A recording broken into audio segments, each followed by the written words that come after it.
to the flag of the United States of America and to the republic for which it stands, one nation, under God, indivisible, with liberty and justice for all.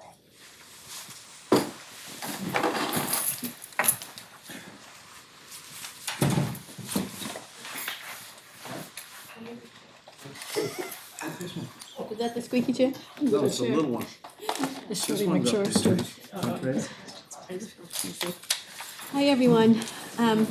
I'd like to start this evening out with a moment of silence. We have recently lost a former select board member, Vincent Russo. So I'd just like to start the meeting off with a moment of silence for him.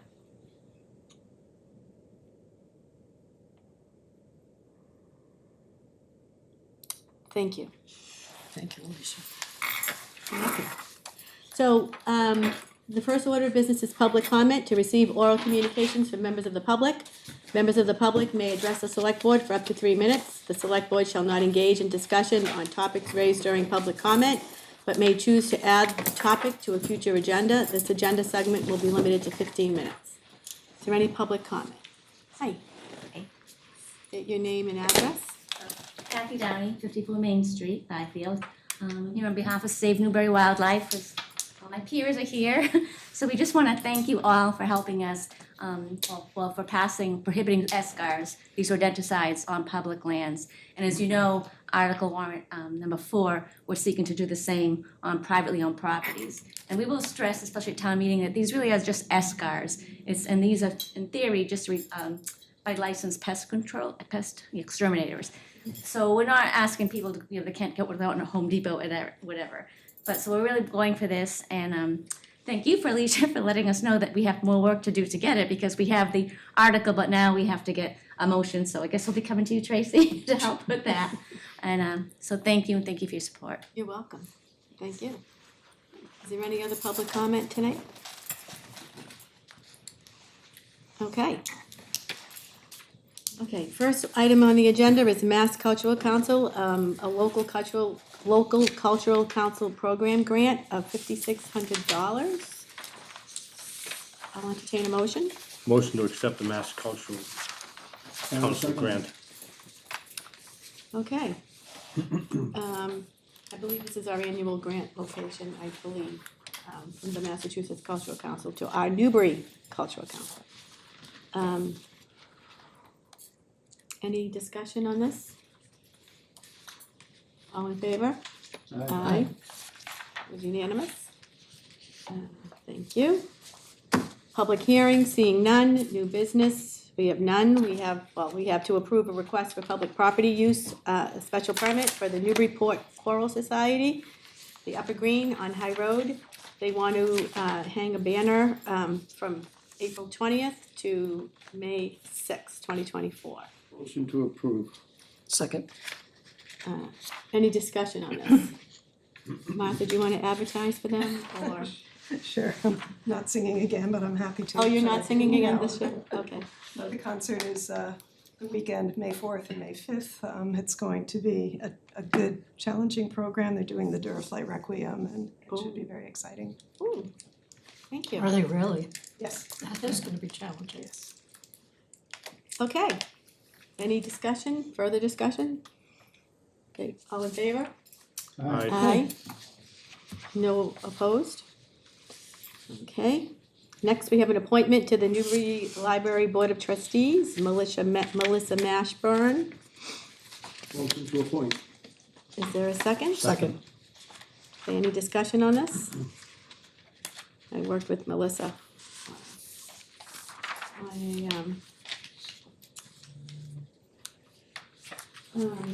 The Lois E. Smith Endowment Fund for the library that has since defunct. Okay, all in favor? Aye. Aye. There you are. Hi, Melissa. It's with the Friends of the Library now, Alicia. Yes, and we I- now have this great new library to work. Great, great. Thank you. Thank you for stepping up and serving, and thank you. Okay. Next item on the agenda, under old business, we have town meeting warrant review and vote. So, the FinCom met I think it was last week, and they took their votes, and in the appropriations booklet, the finance committee puts together an appropriations booklet for, to town meeting members. It goes, when you look through the booklet, it's the town meeting recommends, they took their votes to recommend, to not recommend, or abstain. The select board will be doing the same, and all these votes will appear in the finance committee rationale book with the appropriations book. I'm just gonna wait for Tracy to come back before I start.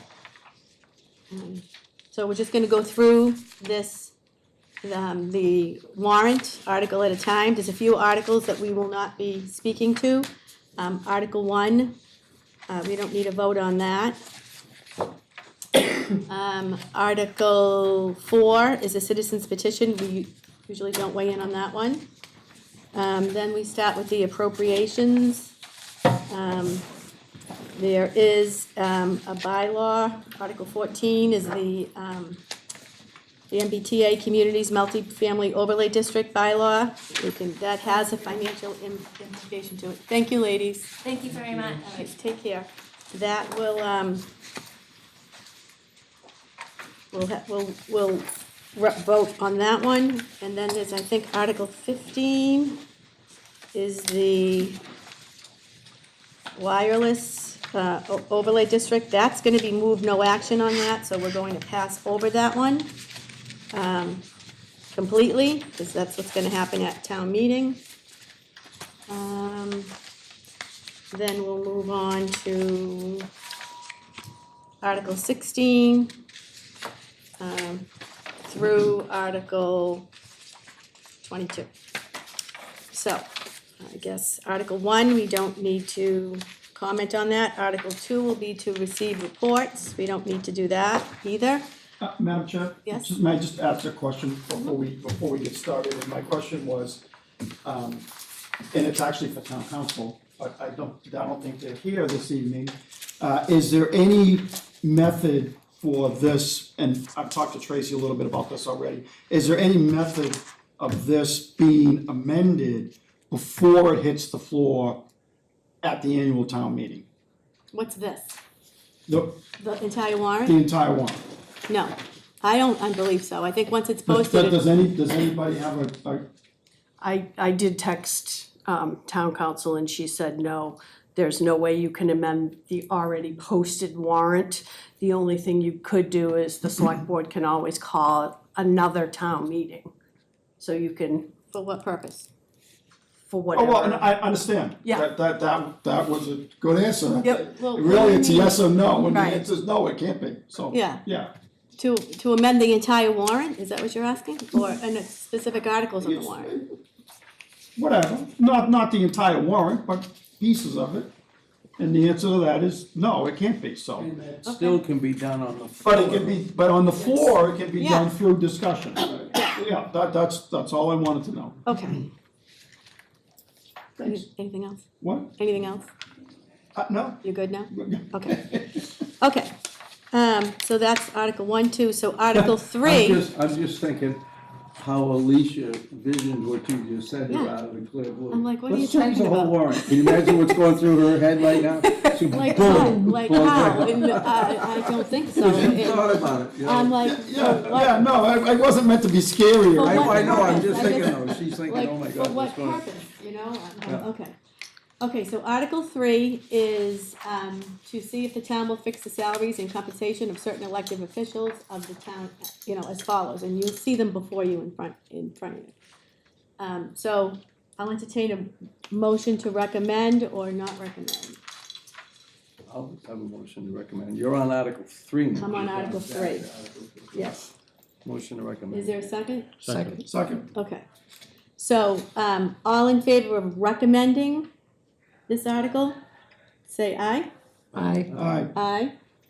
Any to not recommend? And any abstentions? So that's 5-0-0. Okay, the citizens petitions we don't weigh in on. The appropriations is Article 5. This is the budget. I'll entertain a motion to recommend or not recommend. Motion to recommend. Second. Discussion on this. Okay, all in favor of recommending? Aye. Article Aye. 5. Article five, yeah. Aye. 1, 2, that's 5. Any to not recommend? 0, and any abstentions? 0, okay. Next is Article 6. This is to see if the town will vote to raise the sum of $100,000 to the stabilization fund. Motion to recommend. Second. Any discussion on this? Okay. All in favor of recommending? Aye. Aye. Aye. Okay, any opposed? Any abstentions? Okay. 5, 0, 0. Okay, Article 7 is to see if the town will vote to transfer from available funds the sum of $200,000 to fund other post-employment benefits or take any other right, that's Article 7. Motion to recommend. Is there a second? Second. Okay, any discussion on this? All in favor of recommending, say aye. Aye. Aye. Any opposed? Any abstentions? 5, 0, 0.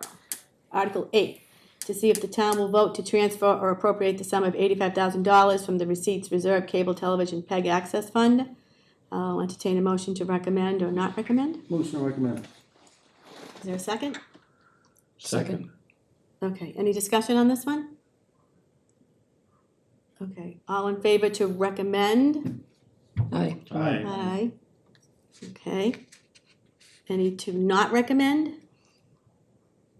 Any abstentions? 5, 0, 0. Okay, Article 9 is to see if the town will transfer the total expenditures for the following revolving fund, which is the recreation, the municipal waterways improvement fund. I'll entertain a motion to recommend or not recommend. Motion to recommend. Second. Okay, any discussion on this one? Any questions? All in favor of to recommend, all in voting yes to recommend, say aye. Aye. Aye. 1. Any opposed? 0, and any abstentions? 0. Article 10, this is the ambulance enterprise fund. I'll entertain a motion to recommend or not recommend. Motion to recommend. Second. Okay, any discussion on this? Is Article 10? Article 10. No. No discussion? Okay, all in favor of recommending, say aye. Aye. Aye. Aye. Any to not recommend? Any abstentions? 5, 0, 0. Okay, this is Article 11. This is to see if the town will vote to enter into a lease purchase financing agreement for some capital assets. I'll entertain a motion to recommend. Motion to recommend. Is there a second? Second. Okay, any questions on this one? Yes, Dana? if I may. What equipment are we talking about? Next, Fire next, tr- next article. Oh, it's okay, it's related to the next article, Well- Article 12. It's related to two, I believe, Tracy, Yeah. correct? So there's a fire truck, Right, and okay. also an ambulance that you'll see in the next Right, article. so Yep. Article 11 is directly related to Article 12. Article 11 is just authorizing, the town meeting authorizing you to be allowed to borrow, just like you would if you were building the police station. You had to get that 2/3 vote to authorize the borrowing. It's the same here, this is a 2/3 threshold. Yeah, so, but it's not talking about any debt exclusions or No, overrides or no, any no, of that. it's very It's funded. specific. It's funded already. To acquire equipment. Yeah, Well, yeah, the fire yeah. truck is funded in the operating budget, Yep, and the ambulance is the next one. Yep. You're gonna take that from free cash. thank you. Okay, that's good questions, thank you. Any further questions, clarifications? Okay, all in favor of recommending Article 11, say aye. Aye. Any, to not recommend? And any abstentions? 0. Okay. Article 12, this is a fully equipped ambulance that we're gonna lease. I'll entertain a motion to Motion recommend. to recommend. Okay, is there a second? Second. Any further discussion on this? All in favor of recommending, say aye. Aye. Aye. 1, 2, 3, 4. Any opposed? Any abstentions? Okay, Article 13 is to see if the vote will transfer from free cash to purchase these capital assets. I'll entertain a motion to recommend. Motion to recommend. Okay, is there a second? Second. The motion and a second, any discussion on this? Dana? Yes, I just, as I said in the last select board meeting, I would like to see some of this money come out of, well, this is a two-part question. One is, I would have liked to have seen some of this money come out of the town hall account, which we can't do unless we rename or reappropriate the town hall account funds. So that would have to be, in order for that to take place, that's why this is where my amendment question came from at the very beginning. The other piece of that is I would also like to see the HVAC, the elementary school HVAC, be done all in one shot. And I've talked to Tracy a little bit about that.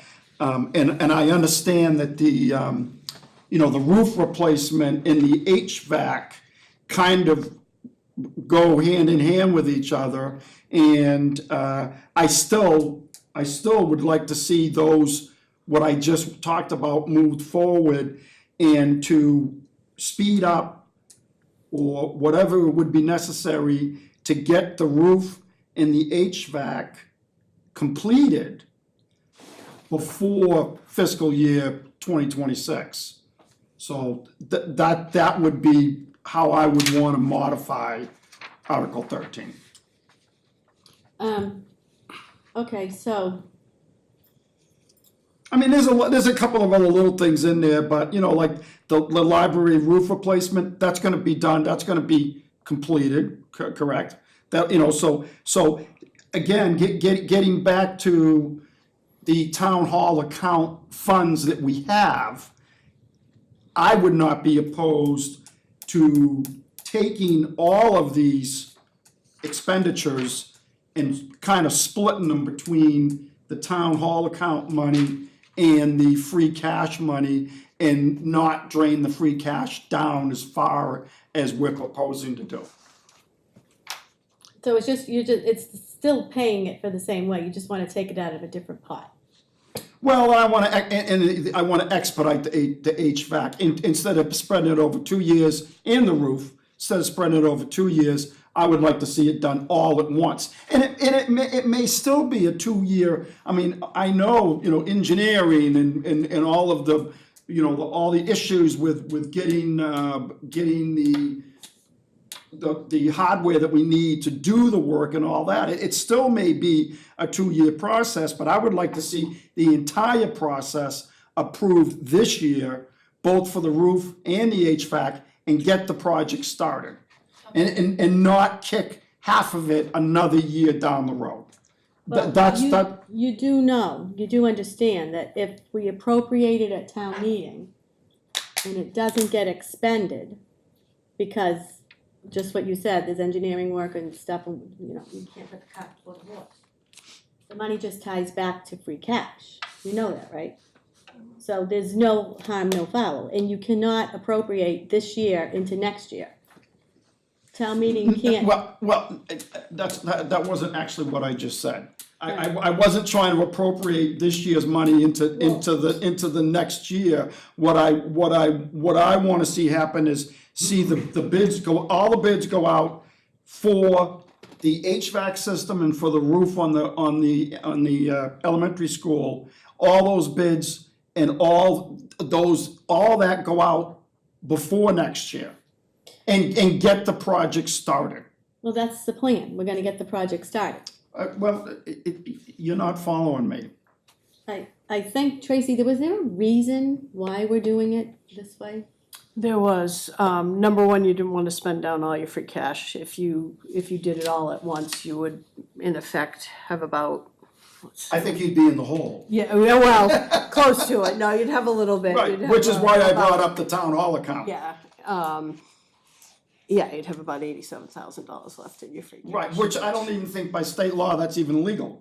Well, surprisingly, you I don't had a know. negative 130 when I got here, so I don't know. But, Yeah.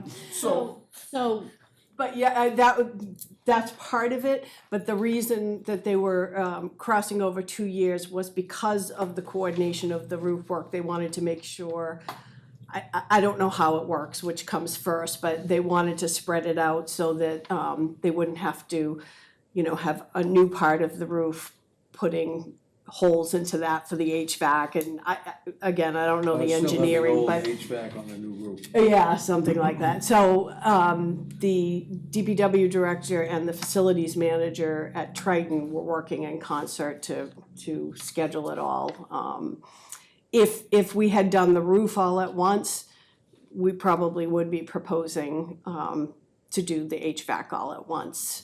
But I don't know if you recall, but the roof project alone, because of the expense, was over 10 years. proposed to be Yeah. a debt exclusion override, but the decision was made. spread it out over, like, To I spread think it a out. 10-year, I think it was a 10 years ago. 10-year period, right? Which, So unfortunately, we have to live with the decisions of the past. well, unfortunately, what we're here to do is to change some of the decisions of the past, which can be done. Well, we can't go It back can in be 10, done. we can't go back in 10 years and redo how we did the No, roof. but we can finish the job now. Well, according to what we just heard from Tracy, that might We don't know damage the that. roof. Well, We don't know that. I- We haven't even investigated whether it can or cannot be all done. right, so if you foresee this coming up at town meeting, I'll make sure there's somebody there to explain it to the town meeting members as to the logic behind this. Yeah, absolutely. I'll get a And write-up Alicia? from the engineers. Dana to Jeff, keep it in big articles, like the million and the six, don't go back and like split everything. My main fear is we're gonna get into the ability to access that money with what we've come up for, maybe school problems and everything else. We're gonna exhaust that on little things, and then we're gonna be in real trouble. Well, I totally understand. go- And like, for example, let's look, Maybe mitigate, if we even get to that point, maybe mitigate a large thing. I'd be willing to go down that road. Well, just, I'm putting that in that mind. And we do understand I mean, just a good example is like unpaid bill, $499. It's kind of ridiculous. I don't think that was in the capital planning, was it? So that's not even one of the things I'm talking about. That's, okay, so just But so I we're don't want to get clear, down into 35s and I splitting it and understand. doing any of that. I understand. this isn't a capital plan line item. This is put all the free cash articles in one article. Right. So we And don't they've already have gone through Right. capital motion, planning. motion. Yeah, yeah, all So of those those. have already gone Yeah. through capital Yeah. planning, we're lumping them into a function to pay them to get them done. Yeah, I understand. First time we've ever done this. we can always, go back to doing it the other way, No, I if like Newbury doing it this prefers way. it that way and have them all separate. I have a question.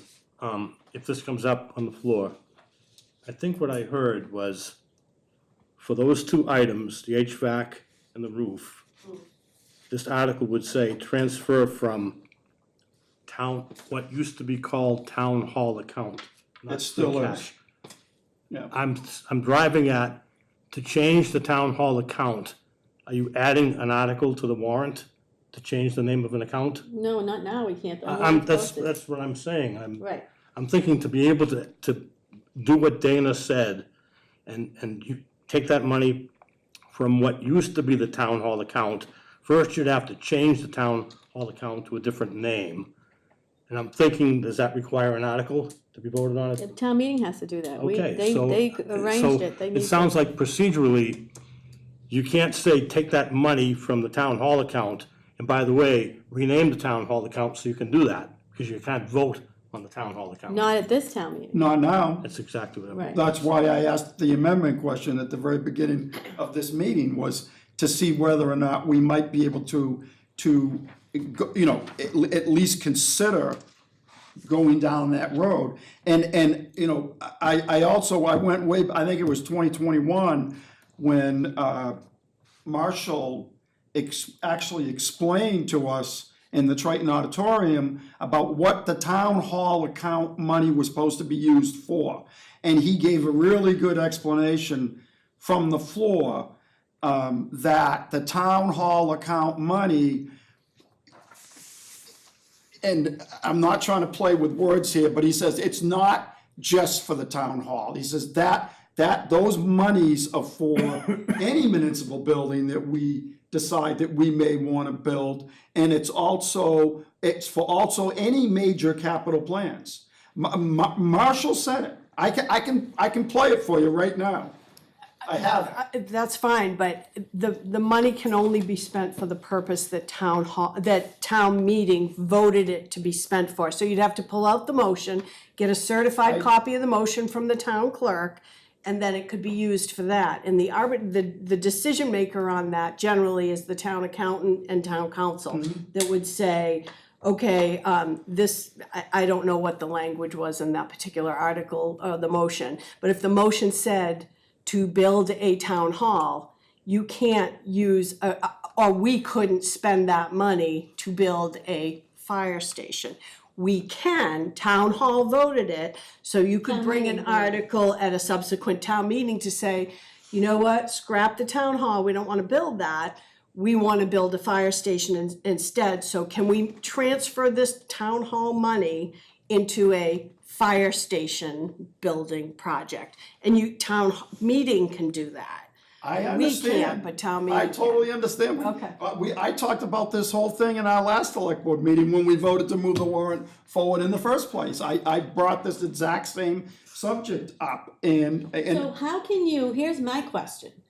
How can you stand, well, maybe I'll buy the argument that you want to use monies that are put aside for a capital project like the town hall to purchase this kind of stuff, right? And well, let's then not you just call it this kind of Well, stuff. this- Let's talk this about the capital HVAC, stuff. and let's talk about the No, roof, well, there's and we can talk about the library roof too, if you Hold on, want to. yeah, there's $2.2 million worth of capital spending here. So I understand what you're saying about possibly taking the money out of the town hall account that was put aside for that municipal purpose, but then the free cash would still stay up here. So it's like a shell game. Do you know what I mean? Yeah, but But what? Why do you want to spend down the town hall monies that was specifically set aside to solve a capital need, which we still have because we do rent space? because that was not the explanation that was given the citizens when the town hall account was created. It was told that it was just a name and it could be used for other purposes. I believe, If town meeting changes it, yes. if the town meeting, Yes. which I proposed that in the last select board meeting, was to change the name of the account so we can use it to fund other sources. Okay, if This isn't that complicated. Well, but I think you're doing it in the wrong place. This is not something the select board can do, the town meeting has to. But So, also, right now, Alicia and Dana, maybe, how do I say this? We could be in for, depending on which way the new proposal from the state goes, depending on how that's gonna be paid for with Whittier, depending on what Triton could hold for us with debt exclusions for roofs, let's say, and the fact that sitting on the DCC, Leslie and I both know that the budget seems to be, for schools, to be, at that point where it's going to increase. It's trending, So- it's increasing. trending up. I've started to Trending up. see where we don't have industry and we don't have commerce within our towns, that our budgets could be tightening up no matter what, as certain assessments for buildings, let alone if Plum Island were to really ever have a major problem again with a coastal complication, looking in the next 2 or 3, 4 years. So if we have money to fix things and we have money that we can have to save ourselves from a catastrophe, it's a little beyond me, at least tonight, to figure the best way to meter those things out. Because I am and do have fears for keeping the town fiscally strong into the next, and Tracy probably totally got a handle on it, but I'm getting a little uneasy. I Well- mean, we have a handle on it, but yeah, you're absolutely right. Erica has already said that fiscal year 2026, we're about $750,000 to $800,000 in the red. Is that correct? So In 2020, 2026, fiscal year. That's a- I heard her say that it might take an override to run the operating. no, it might take because of what could come With at the us schools. from the schools. Right. You could We have don't an know, we have override no or a control deficit. over how the school committee votes. So I'm worried about, it might be a little above my pay grade, sitting here as a selectman without having meetings and thinking about, which I think this select board and all the financial people along with different people, this is a year to plan. It's one of the main reasons I just didn't run right out and try to advocate for a $300,000 override this year. I think the year coming up is gonna be a very important year to plan with all the resources possible. So I want to just make sure that you understand, or everybody watching this meeting understands that the town of Newbury chooses, through our expertise that we hire in the town administrator, to purchase equipment, capital equipment, through free cash. This is all planned. It's not willy-nilly, well, I think we have the money in this account, let's blow through that account, we'll leave the money in free cash, and then maybe we'll do something else with free, I don't know what you're gonna do with free cash. Free cash should be used to spend down your capital plans. So, you talk about, we still in rented space for the town hall, there is no solution. The $300,000 a year that we rent comes directly out of the operating budget, which has a direct impact on how much the town can support the schools, the library, the council on aging. So what you're proposing is kind of, I don't think it's fiscally sound, for me personally.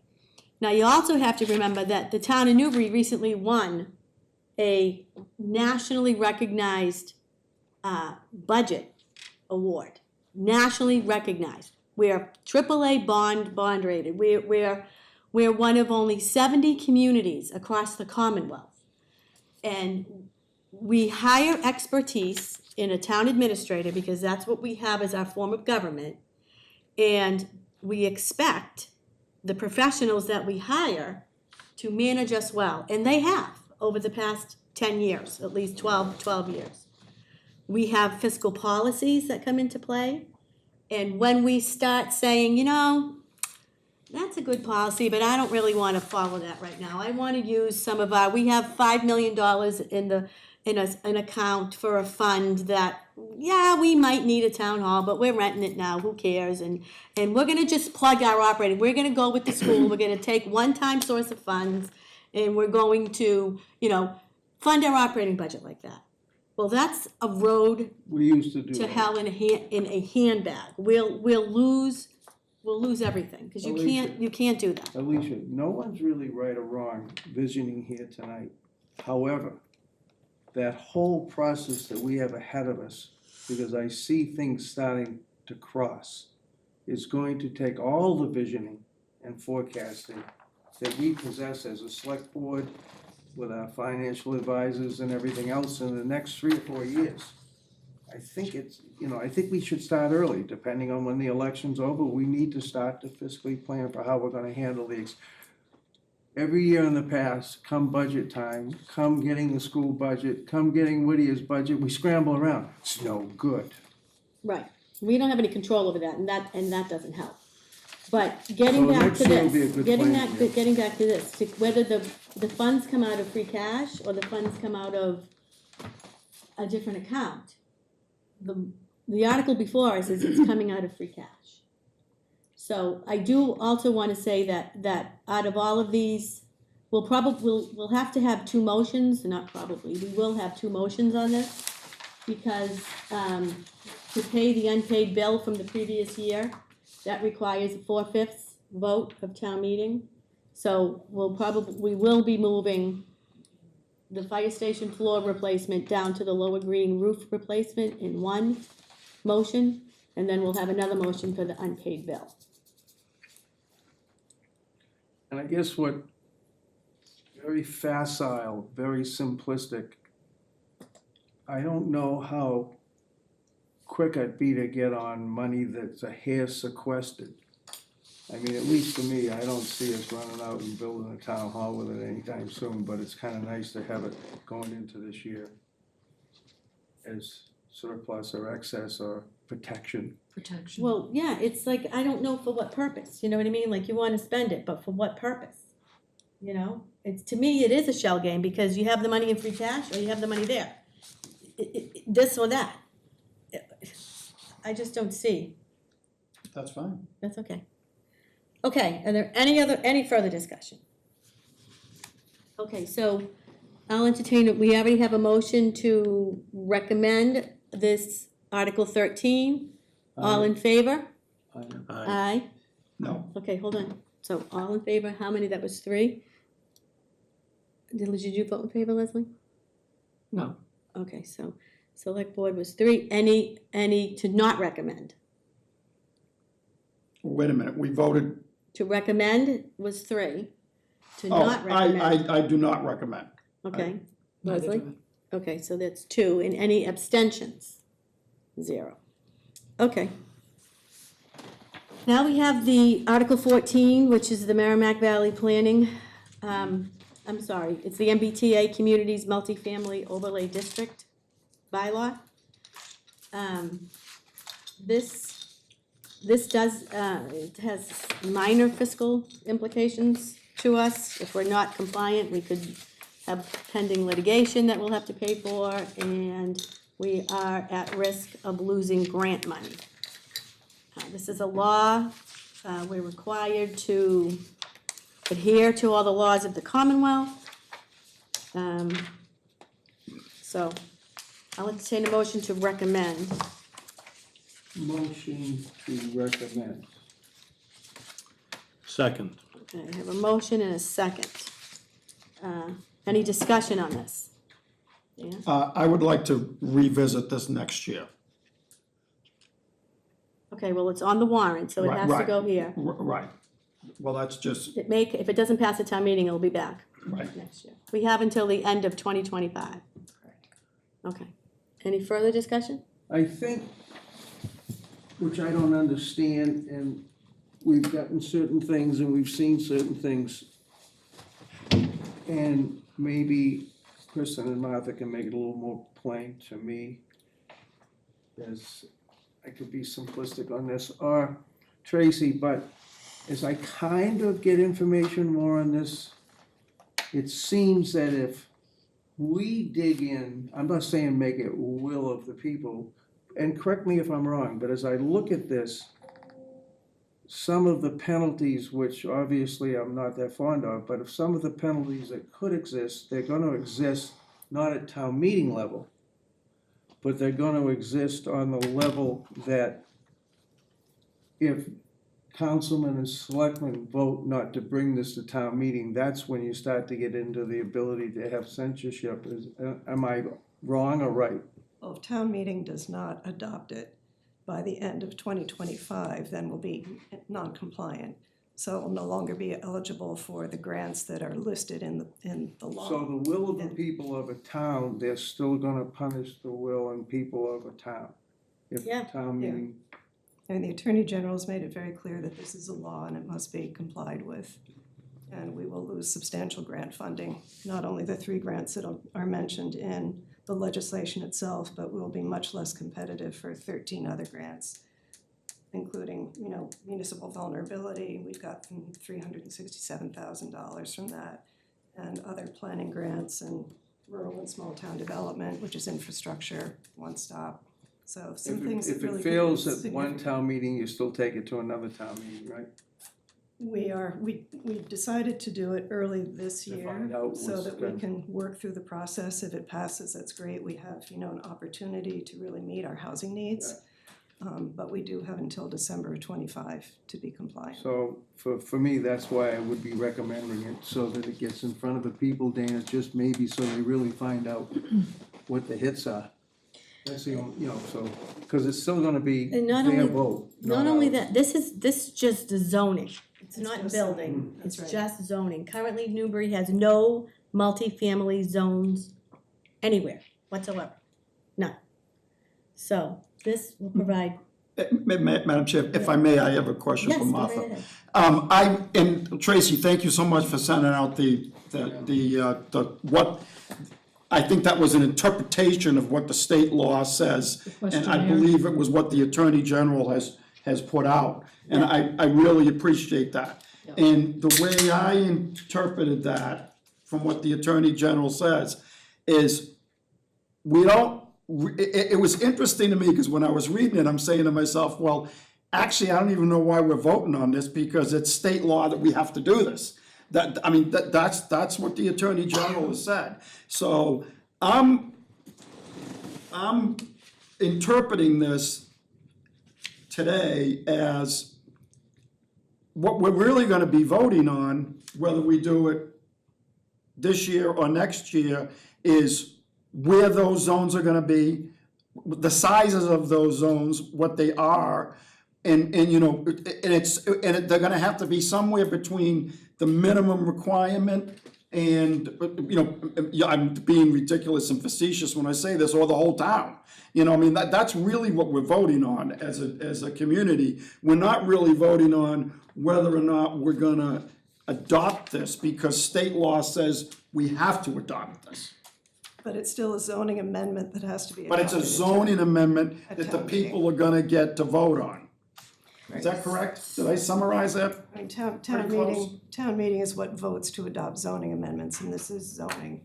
So Right, the so- select board doesn't adopt zoning. No, town I know, meeting- I know. So my question is the what has been presented so far of the areas and where they're gonna be, and their sizes, and the density of each of those areas, is that gonna be specific on this vote at the annual town meeting? Is it?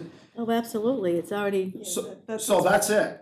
What we have, what you have proposed is. planning board proposed The it. planning board has proposed is what the people are gonna be expected to, except for the changes in zoning. That's what's proposed right, in Article right, 14. Right. I think that we need, personally, I think we need to look at that and maybe do some more modifications to the current proposed plan. And I think we could easily use another year to do that. So, And, I have a question. sure, So the planning board has had numerous public hearings on this, I have 3 more. and they have 3 more coming, but did you attend any of those and give this feedback to the planning board? yeah. Okay, I was at the town library. as long as they got this feedback, Yeah, okay. yeah. I think in general, I think a lot of people would like to see us, would like to see us minimize this as much as possible. And I'm not sure that we've done that. Because, if you look at even the Merrimack Valley, their projected population growth for the town of Newbury over the next 10 years is to go down.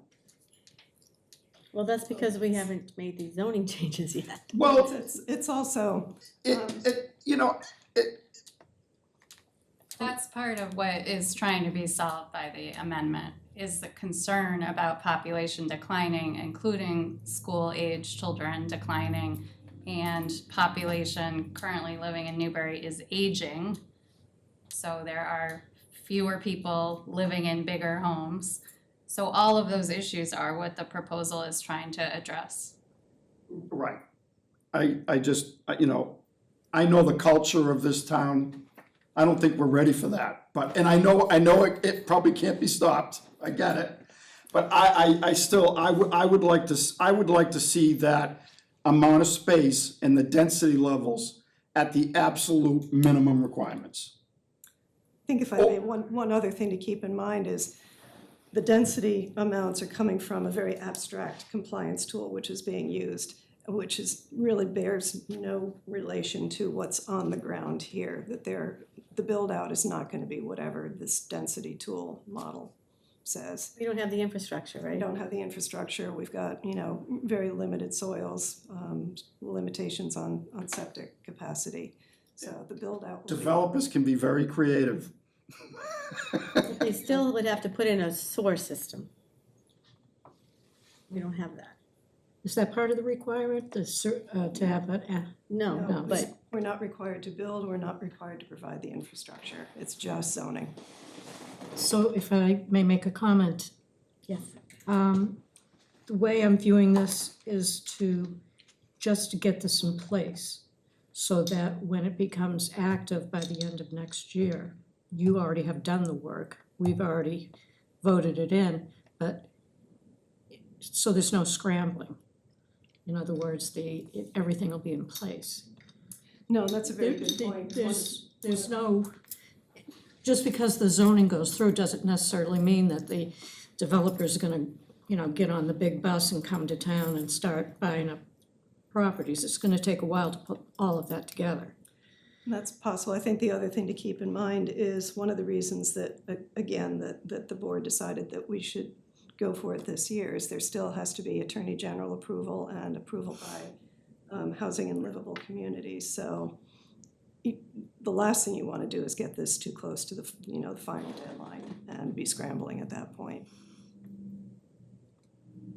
But I think if it were to get voted down at the town meeting, at least I think it gets the wheels turning and brings the information to the forefront for the community to chew on and digest and see exactly how it's gonna work, just to, kind of push things along a little bit. And Martha, actually, that's what they both were feeling. It's gonna vet it this year. What we're doing. Martha, you still have 3 dates coming up, right? Or Kristen, for public hearing dates? Yeah, What are information sessions, do you want to?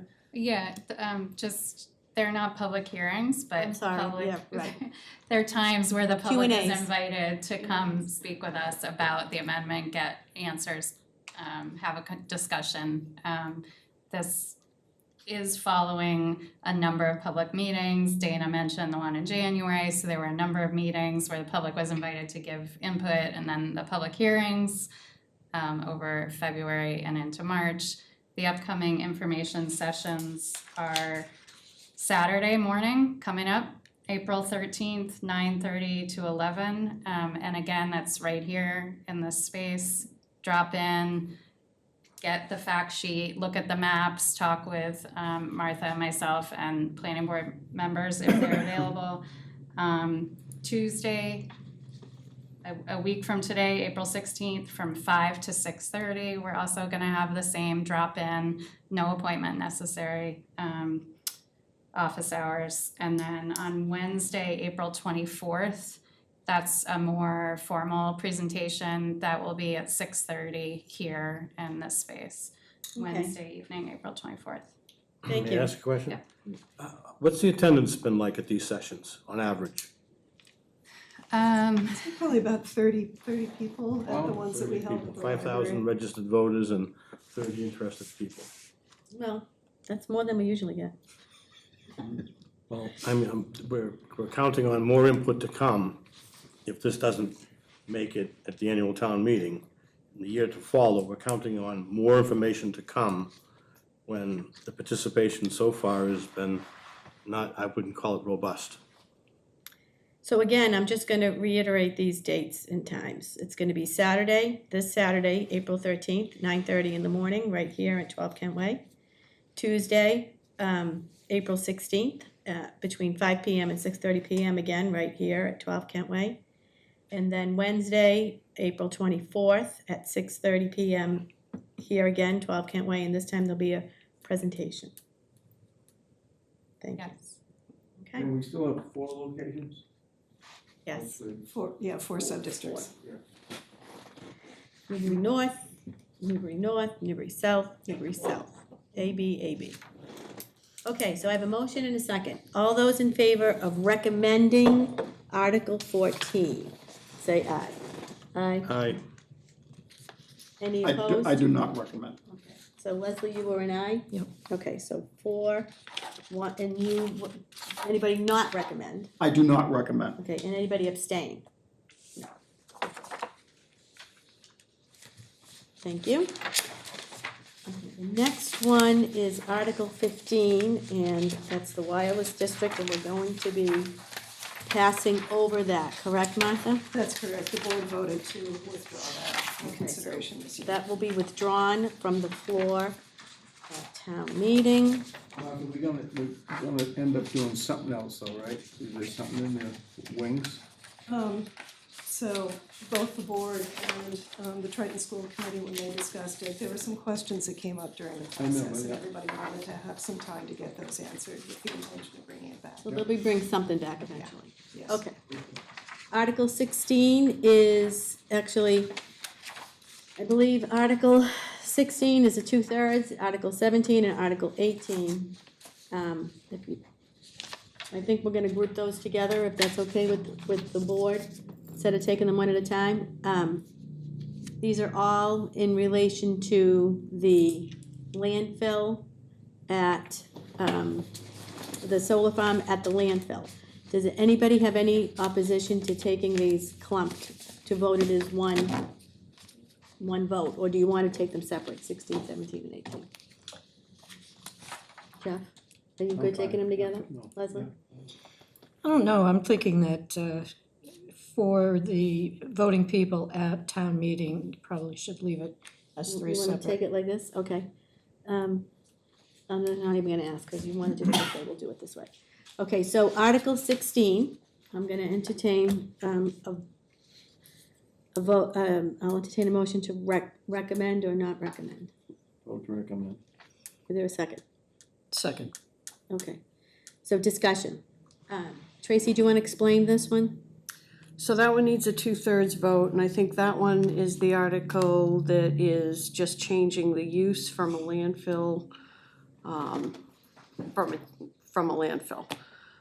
Correct? Bless you. Thank you. The surface of the landfill and Yeah. 5 feet down for the purpose of installing a solar facility. Okay, and that needs 2/3 vote at town meeting. Any further discussion or questions on this? Jeff? Does Down Deep still remain a landfill?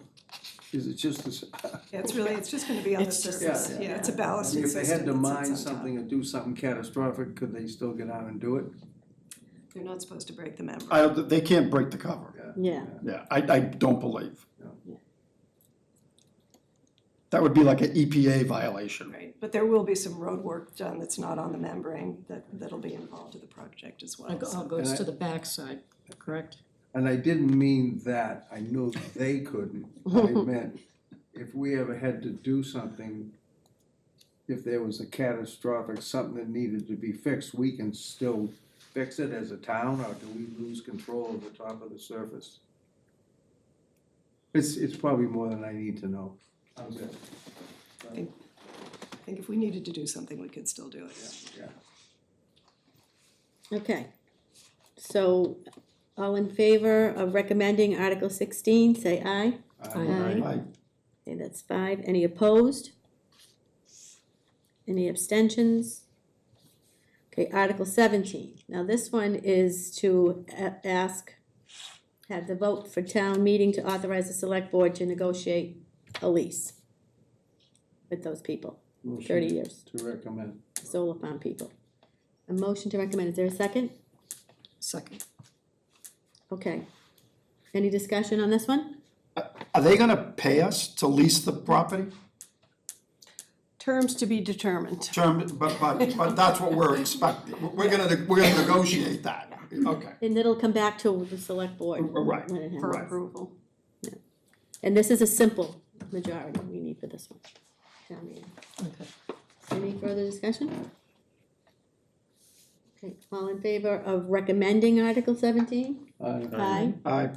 Any opposition to Article 17? Not recommend? Okay, and any abstentions? Okay, Article 18 is to see if the town will vote to authorize the select board and the Board of Assessors. Again, this is to enter into a tax agreement with the company, so there'll be like a pilot program or something, right? Again, this is a simple majority. I'll entertain a motion to recommend or not recommend. Motion to recommend. Is there a second? Second. Okay, any discussion on this? Yeah, so are they gonna be getting a tax break or on the property? Is that what this, No, that's not actually the case. They won't be getting a tax break. We'd be entering into a, kind of like a purchase power agreement to buy power from them. Generated from the solar landfill. so what's the tax agreement? That would, That's the tax That- agreement. that's the tax agreement where we, That we- say that again, please, I'm That's sorry. the tax agreement that would be negotiated at a later date. So the previous Article 16 authorizes you to enter into those negotiations. Right, so.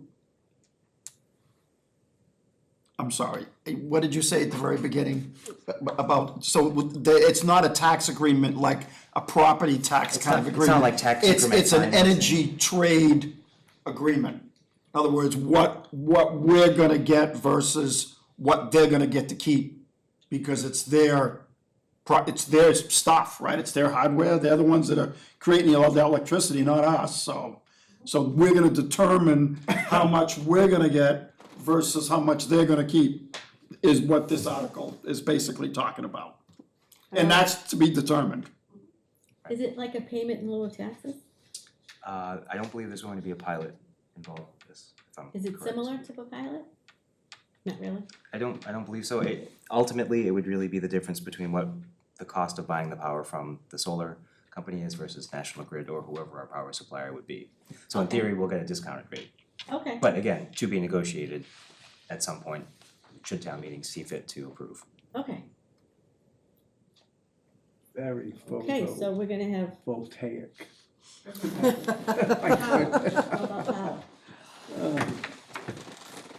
Oh, I couldn't help it, it was too serious. I wasn't listening to you, I was listening to him This is all about power. in so many ways. Okay, so any further discussion on this? Okay, all in favor to recommend, say aye. Aye. Any opposed? Any abstentions? Okay, And this one is also a simple majority? Simple majority, yes. Alrighty. okay, so Article 19 is to see if the town will vote to authorize the select board to petition the general court of the Commonwealth to amend section 5 of chapter 460 of the Acts of 2008 as follows. So we've made some changes to this, we're replacing selectmen with select board. But more importantly, this allows the finance committee to also sit on the capital planning committee. Because right now, they're at a loss because they don't have that. That helps the capital planning committee to have members of the finance committee. They kind of go hand in hand. Plus our bylaw, our capital planning bylaw, requires 2 members of the FinCom to sit on it. So this will put us in alignment with our capital planning bylaw. Motion to recommend. Is there a second? Second. Okay, any further discussion? Tracy, chapter 460, what came first? Like the chicken or the egg? Was it 460 was before the bylaw, or was the bylaw before I 460? believe the bylaw was before the special act, but they were both before my time, so I'm not 100% sure. So we wrote the bylaw, You wrote both. but the 460 is a state law. Even But though, but you we wrote wrote, it. but we wrote it. Yep.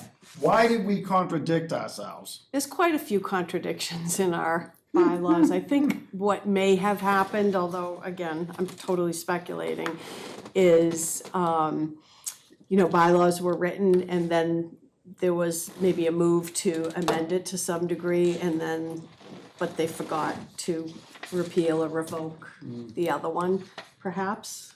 I'm not 100% sure. There are a number of instances that we've found over the years where we've had to address different things. Previous to the acts of force, the Act 460, I think, the town was managed by pretty much volunteer select board members. Right. And the expertise was not there.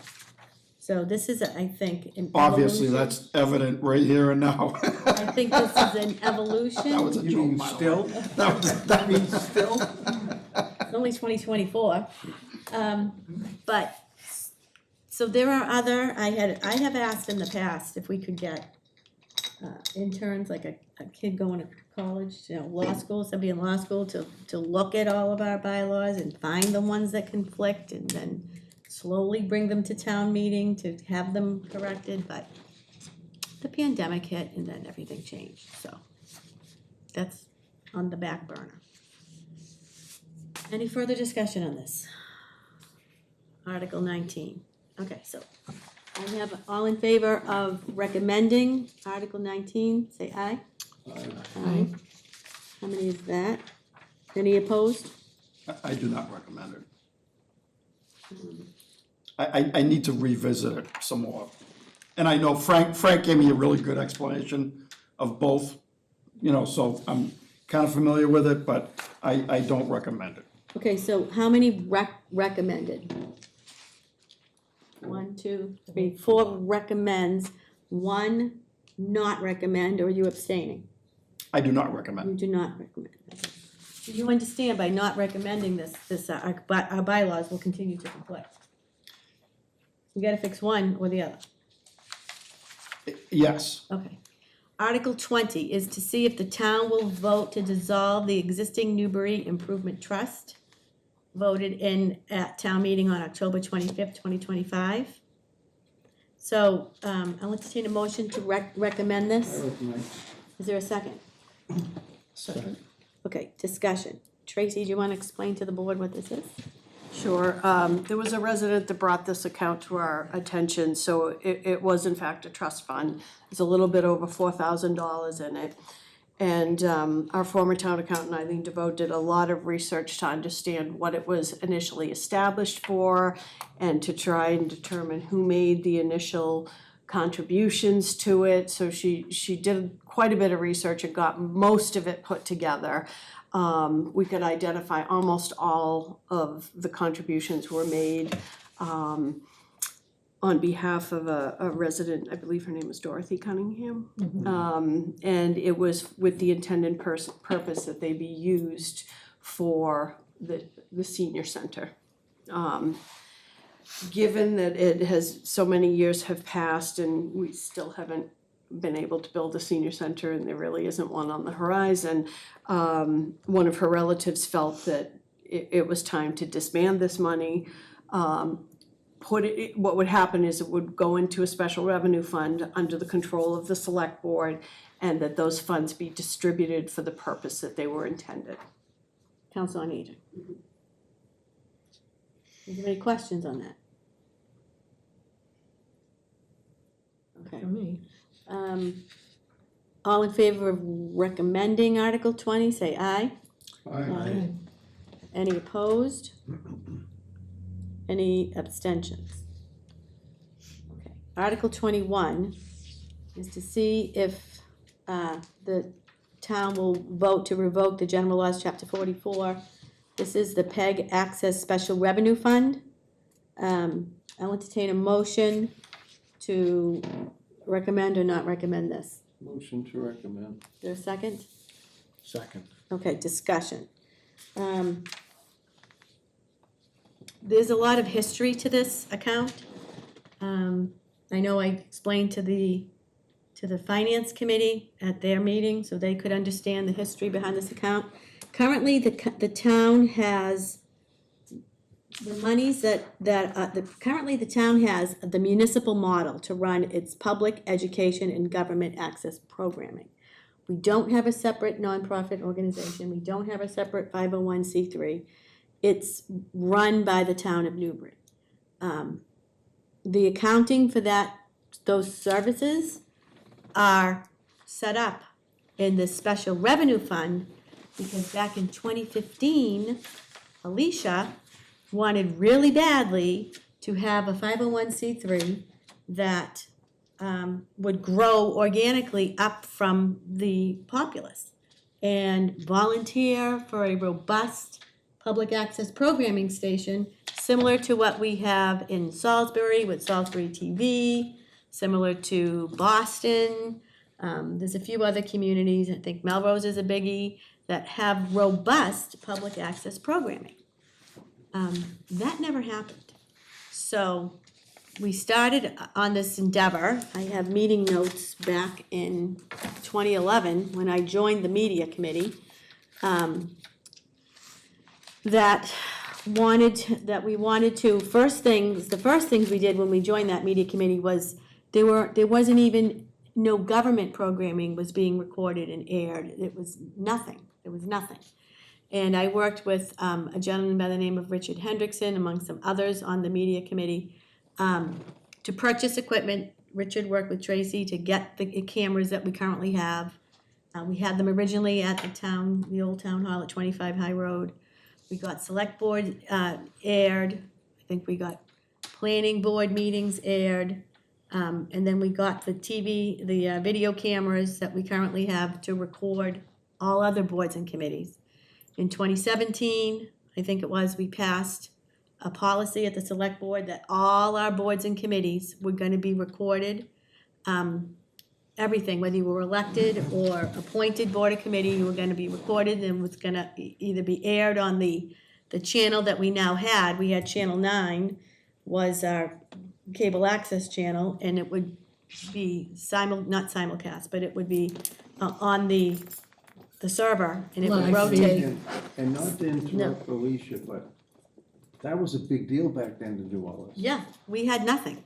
It was a big deal. And so we had it scheduled. It would scheduled and go on the TV channel. Then a few years later, we got the Channel 9, which is the education channel. We got that one up and running with Triton. We created 2 internship positions.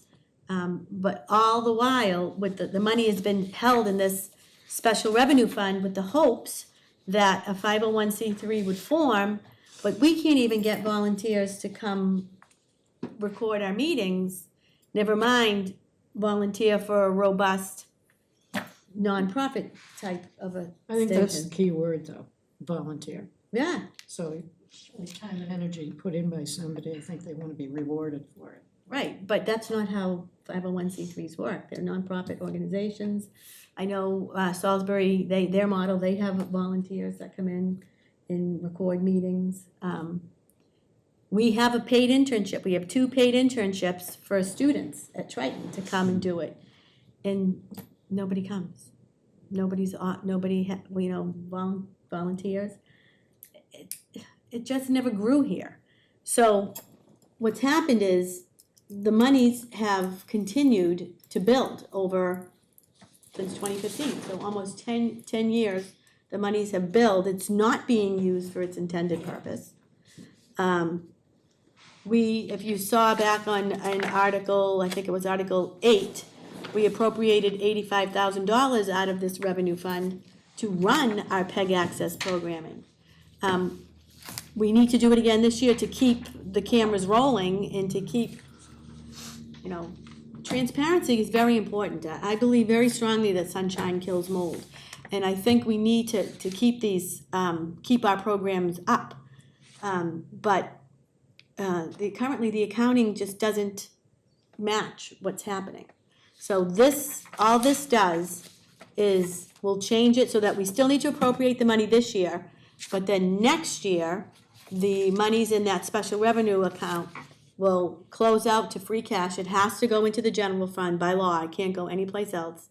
And then from that point, we'll have to have a discussion with the board as to how we're gonna appropriate it, if we're gonna appropriate it at all. And then our PEG access programming will come into our budget in our regular article, I think it was 5. Our regular, under general government, I think, I'm not quite sure, would it be under general government? You'll have a line item in there that will run our governmental program. And it'll be run the same exact way, the same people, nothing is gonna change, we'll still have the same internships, we'll still have the same, Ethan, and, and if people wanna come, we still have a PEG program, people wanna come borrow the cameras, they can, and Ethan will help you, and you can have a cooking show from your kitchen, you can do that, but just nobody ever asks. So that's the story behind Article 21. Do we have any questions? I don't have a question, I have a comment. Yes. The PEG money comes from the people who pay their Subscriber fees. subscriber fees. It's not tax dollars. No. So there are those people that will be paying for it and those people who will not be paying for it, correct? No. If you don't have- If you don't have cable, you don't pay a subscriber fee. Correct. Right. So this is similar to any other revenue source that comes into our operating budget. Think of excise tax. If you don't have a car, you don't pay excise tax. Or a boat, Or a motorcycle. or anything like that. You don't pay excise tax, so therefore that line, you're not paying that particular tax. If you don't subscribe to Comcast, and that's what's happening, is there's declining subscriptions. Yep. So if you have DirecTV or you have Verizon, you don't have cable, you're not paying a subscriber fee. So, but the 5% additional franchise fee on the subscriber is specifically for public access programming. Specifically for that, because I believe they think sunshine kills mold too. So, does that answer your question? I understand exactly what you're saying, but on the other hand, I feel that this PEG access money isn't being used as much as it could be used for all kinds of even just IT work. I mean, we've been suffering through a lot of glitches lately, Right. and those Well, things. part of the glitches, some of it has been addressed with these monies. Some of it has. We have purchased, I think we just purchased a new server, didn't we, with this monies? Okay, so the PEG money can't be used to pay for the town's IT services. The PEG money can be used to pay for all of the No, but didn't- equipment we got a new server. Yeah, for the to Comcast, to Cablecast. Right. Yeah.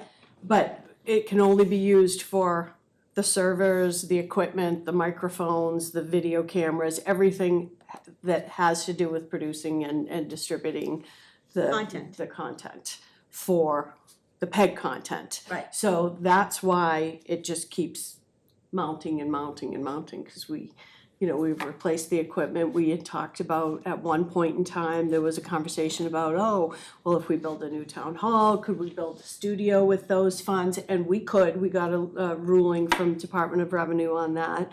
But then was people no didn't seem appetite to for wanna that. move in that direction. But it's very specific under the IGR for that, what you can and cannot use it for. So if this were to be revoked, the funds that currently sit in that special revenue fund would become components of free cash for the subsequent year. That being said, there's nothing to prohibit you as a board from, saying, okay, there was 900,000 in there, we wanna use 250,000 from free cash to upgrade our broadcasting equipment, or provide mobile cameras or a mobile van, or whatever you want to spend it on. You could certainly do that. But from that point forward, the contract proceeds that we get would be deposited into the general fund. They would no longer go into that special revenue fund that holds holds the money for that intended purpose. But that's the way it was set up, though. It wasn't. Originally, it was general fund, and then we went to town meeting and asked them to put it in this special revenue fund, because we really thought we would get more A of a, nonprofit. we thought we might entice a nonprofit. And we had some people that were willing to go that way, but unfortunately, They moved. So this vote occurred at the town meeting, special town meeting held on October 20th, 2015. And I believe that the Massachusetts general law changed that year and allowed allowed us for us to do to it. do something But like this. previous, it came into the Previous to general that, it would always come into the general fund, always. And then the law changed, and that's when I seized on that moment, and I strongly advocated to have this account set up, because I really wanted a 501c3. And it never happened. So let me just, the way I'm viewing it is, it's set up just for PEG access money. Exactly the way the town hall fund is set up for town hall money. Town meeting voted it. It's a Yep. special revenue fund, right? Yep. Right. And that's why town meeting voted it. Town meeting can revoke it, same with town hall. Town meeting voted it for the town hall. Town meeting can change it for the fire station or whatever intended purpose you have. So anybody at town meeting could get up and make a motion to change the title of the fund. No. No, I don't, it's very specific, the language. So you adopt it or you revoke it. You couldn't take, at this town meeting, for example, you couldn't make a motion to use that money to go into the town hall account. You couldn't transfer that. You have to revoke it, and then it closes to free cash. Once it's in free cash, the select year. board can use it for whatever intended purpose they The want to. only place that money can legally go is into the general fund. That's it. Town council was abundantly clear with that. Or we could try and emulate like what Salisbury has done and some of the other towns that you said have been very, Oh, Dana, I've been trying to do that for 12 years. yeah, well, I've only been here for 2. Well, So, maybe, you've only lived in town for 2 years? no, I've only been here for Well, 2. But there's people that lived in Well, town. maybe we can move this forward. Well- And I'm looking at, and even like a studio. I mean, we have some empty spaces in town where we could actually build a studio. And the studio, we've already got permission to build the studio. And it would help us be able to, You got permission to build a studio from home? she just told us that. Department of Revenue said we could use the PEG funds to build a Oh, PEG yes, studio. okay, I'm sorry, I thought. I You didn't know just what wanna meant be by mindful permission. of where you put it, cause it's a relatively, expensive endeavor if you're gonna be moving from one building to the next, so wherever you put it, you want it to be relatively. Right, I mean, yeah, like, I wouldn't like put it out at Devil's Den or anything, but, Well, the town did hire a consultant at one point, and he did give a report. And his recommendation was, a technical video consultant, on June 15th of 2018. His recommendation was to put this, if we were to go through a studio, over at Triton. right. But as we've learned with trying to give PEG money to Triton, one municipality can't give money to another municipality. And there was all other kinds of issues with having a PEG access program at the Triton school, because the school is locked down during the day and you can't have a open public access studio, people going in and out of there. It was just, it just did not work. So then the theory was to have, we were gonna try and get a studio possibly in the new town hall. But people are going away from studios now. Everything is shot on your phone. Everything is shot on your phone. I mean, you just need a green screen. You could book a conference room, throw a green screen up, and you can have anything. So But I, the my, technology has advanced so much further right, that studios right now really are not trendy. but at this, under the same token, it would give us an opportunity to do structural upgrades to possibly a building in town that needs it by putting the studio there. It's like even, Only for the percentage that is the studio. You can't renovate a building and then put a little studio closet and use right, no, Yeah. like the entire building, sure, you No, know. no, you can't do that, not with the PEG, not the money the way it's held now. You could do that if it was in the general fund. What, can't do what? You can't use the money that is in this PEG access account to renovate a 10,000 square foot building, I'm just saying, for a 300 square foot studio. You can't do that, that's not allowed. Okay, I still think, I like what Leslie was talking about the fact that this money didn't come from taxes. No, it's It came subscriber from, fee. it came from fees. And I'm not really keen on taking those fees and just blending them into our tax. But that's how it pocket. was done for years before we. Well, I know, but the law changed and we made a decision to create this account. And, you know, and like, I don't know all the ins and outs of where we can use to spend this money, but, you know, like the fiber optic system, that we were gonna put together that kind of fell apart, you know, whether this money could be used to. I don't believe it can be used for that, Tracy. Well, do you? I don't know, you know, I don't know, It's I gotta don't be know that answer. Public education, You know, 25 High Road, you know, whether we could put a studio at 25 High Road and do some upgrades to that municipal building. The library, you know, but maybe we could put a studio in the library and upgrade some of those spaces. There's a lot, well, I like you spitballing, that's, you know, you're thinking outside the box.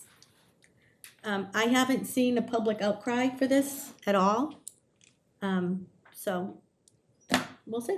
I would like to revisit and try and get a robust program going that would emulate like what Salisbury does. That's, you know, that would be fabulous. That's what I would like to see, I would have loved to have seen that. yeah. Okay, so now we have Article 21. We have a motion and a second. Any further discussion on this? Jeff? No. Leslie? No. Bill? Dana? Any further discussion? Okay. All in favor to recommend, say aye. Aye. Aye. Any to not recommend? I do not recommend. Leslie? No. Nope, that's two. And any abstentions? Okay. Next is Article 22. That's to see if the town will vote to amend the Town of Newbury General Bylaws. Chapter 56, Dogs and Other Animals. I'll entertain a motion. Motion recommend. Is there a second? Second. Okay. Any discussion on this one? What this does not do is create a leash law.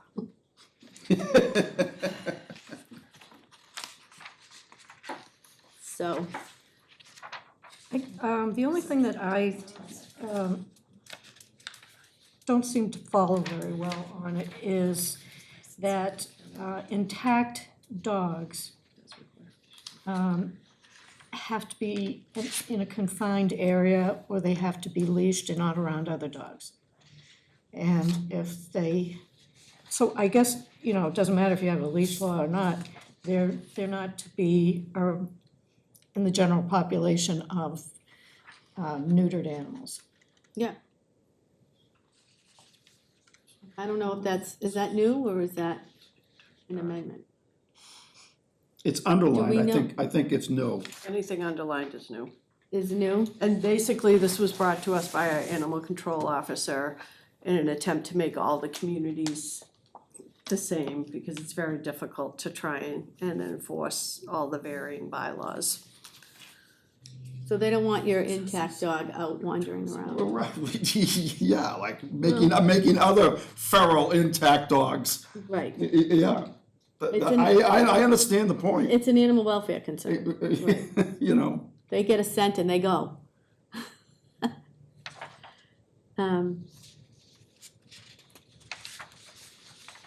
Who's gonna be speaking to this bylaw change at town Chief meeting? Fisher. yeah, I was gonna say Chief Fisher, and you know, she gave us, in Yeah. the last, she went through this in detail. Yeah. And I think she gave us a very good briefing on what this is how this is gonna work.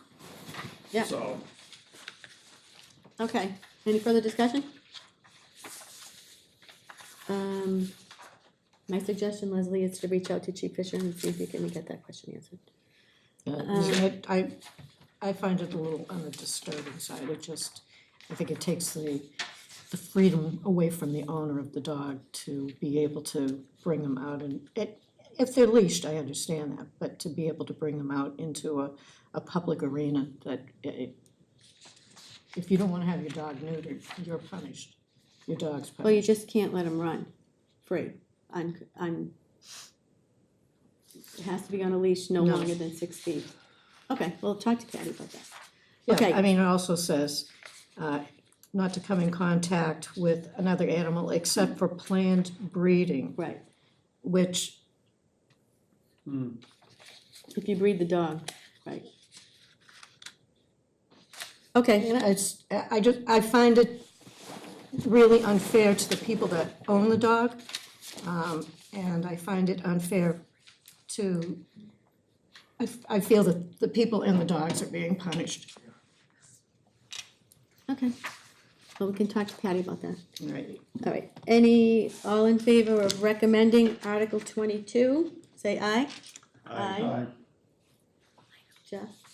Okay, that's, Yeah, I'm okay, I'm still, Leslie's dead on. all right, so do we want to have any further discussion on this? I'll have a discussion with Patty, but I'm just going to, I'm not gonna recommend. And now, if the animal control officer, if there's different laws in each one of the communities, that's how they set them up. But to change them for the convenience of one person, And I don't think there should be a fine, for sure. Prosecution, there can be a warning or an act, but I mean, this is, I have, Well, you're walking down the street, you have an Yeah, yeah. intact dog, he's on a 6-foot leash, and somebody's coming in the other direction with a dog, and they get within, see, I mean, part of this is because obviously we don't have a leash law and we don't want a leash law, but there's certainly some dogs that this person that has the dog on a leash won't be able to control. So Well, it's see- actually- it's for the woman or the person that's small, I don't wanna say, but it's for the person that has a dog leashed and 3 or 4 dogs come up and bite her and maul the dog, she's Right. in trouble. right, if the dog is in heat and you're out walking the dog, And it's And not there's a- always the case or but whatever. I'm just saying, and there's another dog that comes up, and it's loose, your dog's gonna get mauled, and you might get mauled because you're in the way. And so- well, but if the other dog is not intact, then that may or may not happen. I Well, mean, this is- that's kind of a hypothetical. Well, this is an But here's intact my dog. point, let's talk about like enforcement, like what, Leslie, what you were talking about, you know, I have an intact dog and someone else is walking down the sidewalk with another intact dog and we both have them on leashes and they meet each other and all happiness is going on, it's like, well, we were planning on breeding right here on the sidewalk. Well, See, But are the now you can't be, looking. are the dogs on a leash? what? The dog's on a leash, because this says they have to be leashed, no Yeah, longer yeah, than 6 feet. both dogs are on a leash. Then you're not in violation. Well, no, because it can't come and talk. It can't come- It can't come within 6 feet of another animal unless you're gonna breed them. That's what it says. Or the dog must be on a leash, okay. It's the or, okay. All right. So, I'm reading, it says the only thing about 6 feet is the leash has to be. Well, It's 6 yeah. feet, but what it says, Come that in- they have to be confined in a building, secure enclosure in such a manner that such dog cannot come in contact with another animal except for planned breeding. So even if you Or take the your dog dog must be out on on a a leash. leash, I don't know if there's gonna be, if or the somebody's running dog around must with be on them. a leash no longer than 6 feet in length with a capable adult. I think this is to protect the public from But I mean, a dog that Alicia, is a big dog I- that wants I- to breed. I You know, I thought- disagree with that, because if you're gonna protect the public from a dog that's intact, a neutered animal can attack just as easily as a intact animal can. So you don't want a leash law, but you're enforcing a leash law on some part of it, and you're letting the other dogs run loose. Well, then there's No, also, no, Leslie's dead on this, and that's what I said in the beginning, because you're no longer looking at a female dog that could be in heat. You're looking at taking many of the dogs within our town, let's say, are people own dogs, and they haven't bothered to use them. And you're saying if dogs have to be on a leash, you can't do anything with it? I don't know. It's contradicting. No, the- it actually really punishes someone that doesn't wanna neuter their dog because they wanna breed it. Or they feel that But- neutering the I mean, dog I've is. had plenty of Labradors that I wanna, that Mhm. happen to be not neutered or could be not in heat, and that's actually saying, in some ways, if you really read it harshly, that I can't have it outside without being leashed. I don't know, it's kind Then of, that's that, a the stretch. dog that's on the leash actually is the dog that's at risk if, But it's even the fact that, like you said earlier, it's not even the person, but you're starting to take male dogs, let's say, that aren't neutered, cause you wanna be involved in breeding them in subsequent years, and you restrict. Right. And it could, that could be the nicest dog in the world, I don't understand. That's a good point, Jeff. I wanna just say that I never thought about this like, for example, let's say you're gonna go duck hunting. That's it. And you wanna bring your intact lab Wait a minute. out duck I'm hunting. gonna have my leash. Well, that So kind of, Leslie. But it you fi- can't be you- more than 6 you- feet. You found something here that I don't like in some ways either. I don't think it needs to be in there, but I don't know. I don't like it. so my question is, can we this strike? this can we- gets back to my amendment question at the very Well, we can beginning. amend on the floor, can we strike this from, Can't amend it. Not until you get, no, Right. on the town meeting floor, can we strike this language? do anything you want on town meeting. I'd rev floor. people up on this one. Yeah, you don't need it. Because we do have hunters. a lot. Yep, It's a big Yeah. hunting. duck hunting yeah. That would be something between High Road and Plum Island, just as an example, is I don't wanna have to add acres and that. acres and acres. I don't wanna have to add that to my equipment. A leash. So,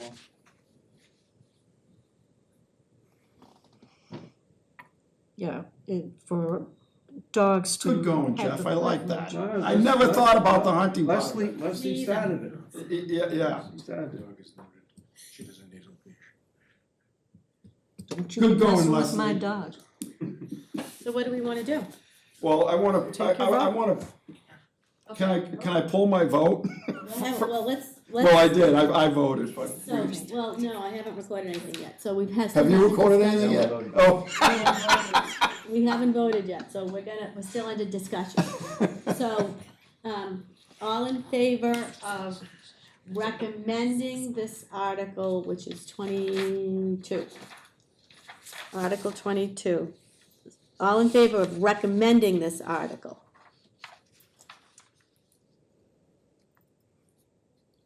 All in favor of not recommending the article as is? Myself. Me too. Okay, Me. poor Patty. And then, Poor Peggy. all in favor of abstaining, say, oh, no abstentions.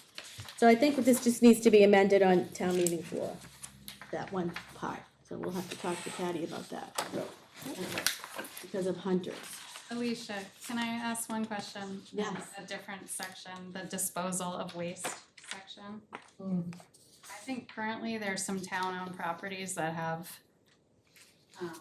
scoop the poop Yeah. disposal facilities. Yeah. So I just wanna flag that, like that should be clarified, what if the way I'm reading this, which is for the first time, but the public would not be allowed to place animal waste in a receptacle owned by the town. I don't think we own those receptacles. I think they're placed there by, what is it called? Pooper Scooper or something? There's a company called it. What is it called? Duty Calls. I think that's the name of it. Duty But the- Calls. I think the issue is, does DPW have to empty them or not? Is that what we're talking about? Is that? I don't know what the policy currently is, but if that's a change in policy, or is that consistent with our current policy? Anything underlined is new. That's a lot. I know that the dumpster up at the playing fields is a very handy spot that I've noticed for people that just pull in and get rid of their poop. Get rid of more than their poop. Yeah. Some lamps in there and couches and We have a policy or- just like the island, it's the same way, Center Island. No, don't. Snowmen. Okay, so we have to do some work on this on Yep. town meeting floor. Okay, and that's it.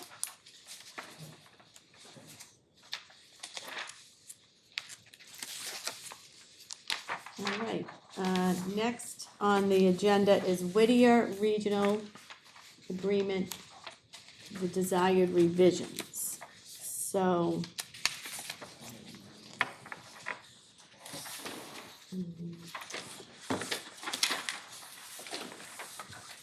Oh, you're heading away from the good part. It's all good. Good night. Thank you, guys. Good night. Have a good night. Okay, so on Whittier, Bill, I don't know, Bill, do you want to explain? Go back a little history and then, Yeah, well, Sean, Mayor of Newburyport set that task force group up to go over ways to change the Whittier agreement. And they supplied us with a copy of the agreement and the items that they took, they'd like to have changed. That's what was passed out at our last meeting. And we were to look at it and examine it, study it, and weigh in whether we thought that was a reasonable thing to do or not do, or change it that way or another way, but find solutions rather than just composition. So we asked for the feedback to come in last week on the 3rd, I think it was extended to the 4th, and David has it captured on these 2 pages. yeah, so we'll wait for Jeff to come back. But what the request was for each of the 8 Newburyport priorities listed, to document clearly your concurrence or your agreement or your own revised suggestions. So we'll go through those. Do you guys all have this in front of you? This amendment, so I think it's on page 3. On the feedback, or No, on the stuff that Sean sent. This stuff here. I think, So it would be start with B, procedure to amend the agreement on page 2, is that what we're looking at? yep, based on discussions with representatives from member at the very top. Page 3, based on discussions with representatives from member municipalities following the vote. Okay, See that?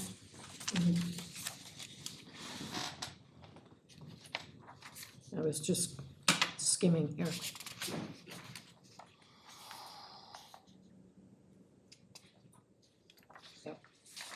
Okay.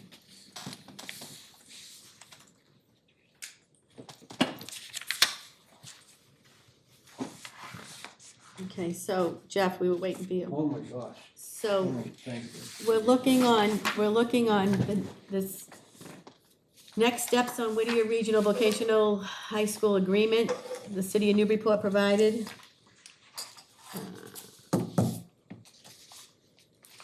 I think David made copies and passed them around to everybody, so you might have them. It's on page 3 that I'm looking at.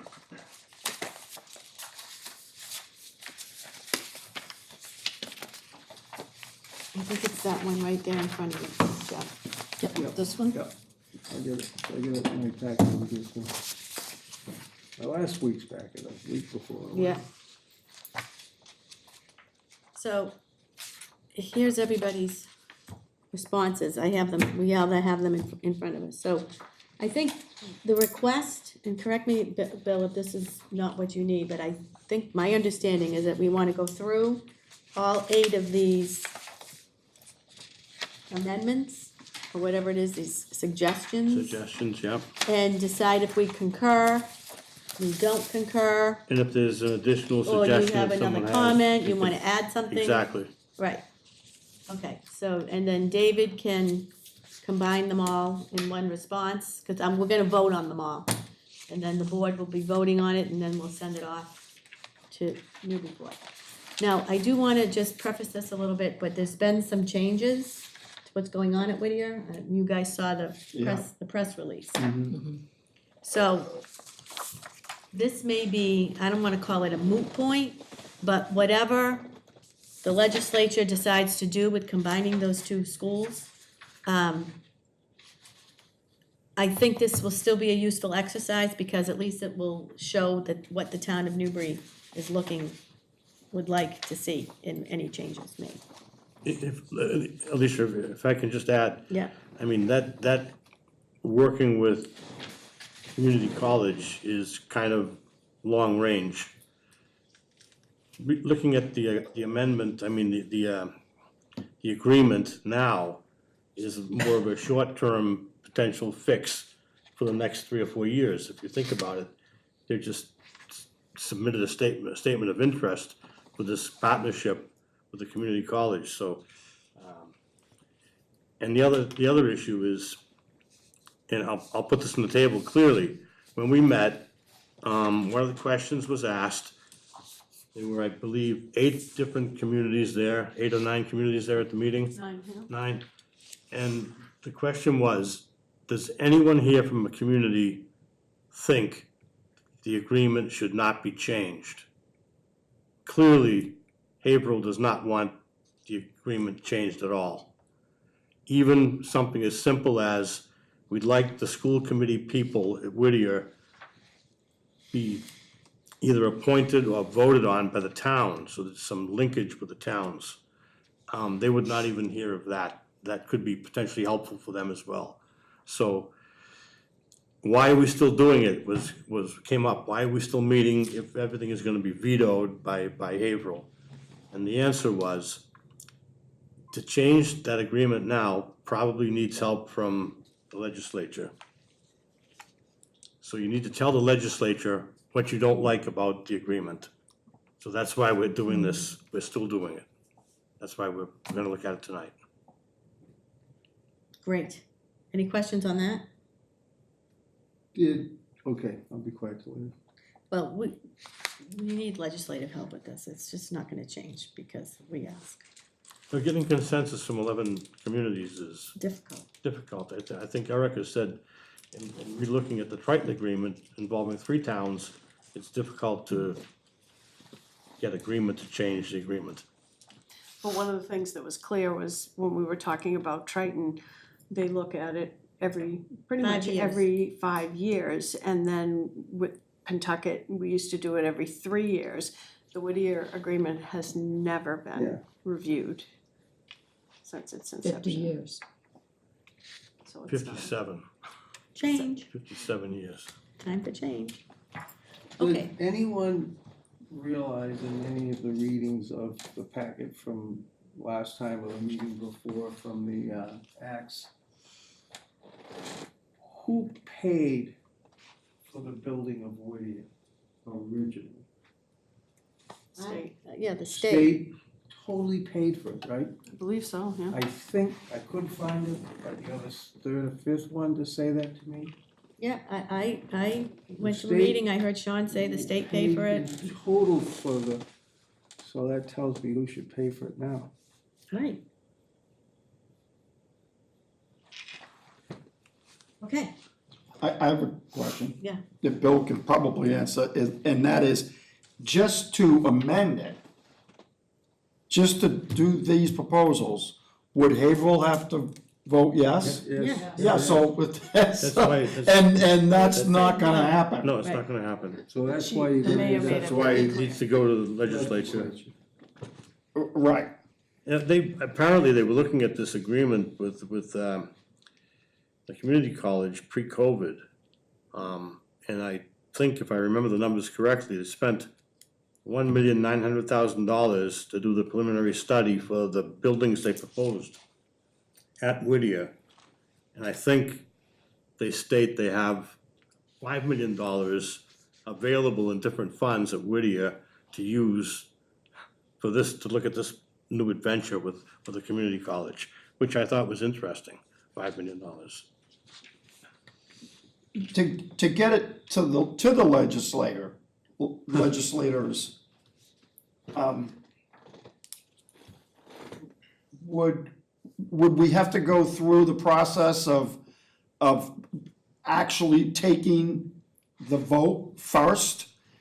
The 11 communities voting on changing the agreement? It seems to me like that would be like one of the first steps is we take the vote, Haverhill shoots it down, and then after they shoot it down, then we move to the legislators because we've already requested to change the agreement. And it would, and another thing that would do is that would show the state, out of the 11 communities, there's only one that wants to leave this alone. Yeah. And there's some voting power there. The other 10 communities have got some voting power. And if your legislators are gonna look at you and say, well, you know what, yeah, like, Haverhill wants to leave it alone and the rest of you wanna change it, and so therefore, we decide we're not gonna change it. I don't think that's gonna float with state representatives. Well, you're probably right. I mean, there's something to be said about solidarity. If 10 out of 11 say, we want this to be 8 out of 11, if they Right. vote on it, it passes.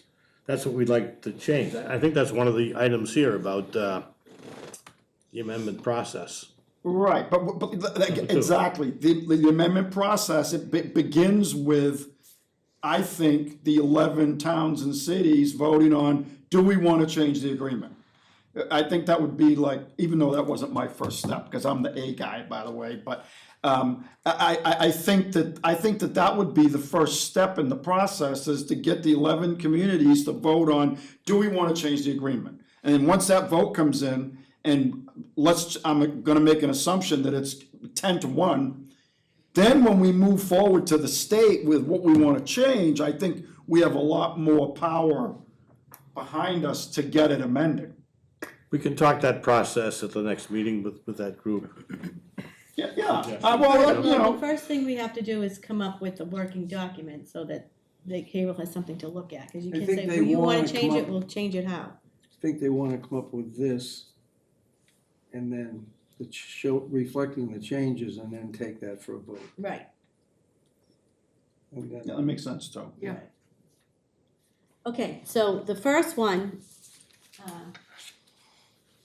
I'll just read this. Based on discussions with representatives from member municipalities following the vote, this appears to be the perfect time to consider amendments to the regional agreement, and momentum towards that end appears favorable. We understand some members have likewise begun to develop their own proposed changes. The city believes that there are a number of revisions that would benefit each municipality and the Whittier Voc District as a whole, such that unanimous approval of the amendments is realistic. In order to commence the discussion of amending the agreement, the city provides below the following list of proposed suggestions for amendments for consideration. So the first one is reapportionment of operating and capital costs. The city would like to see both operating and capital costs be based on enrollment at Whittier. Its preferred option is using a rolling average over 4 years with the minimum enrollment charge of 1 student.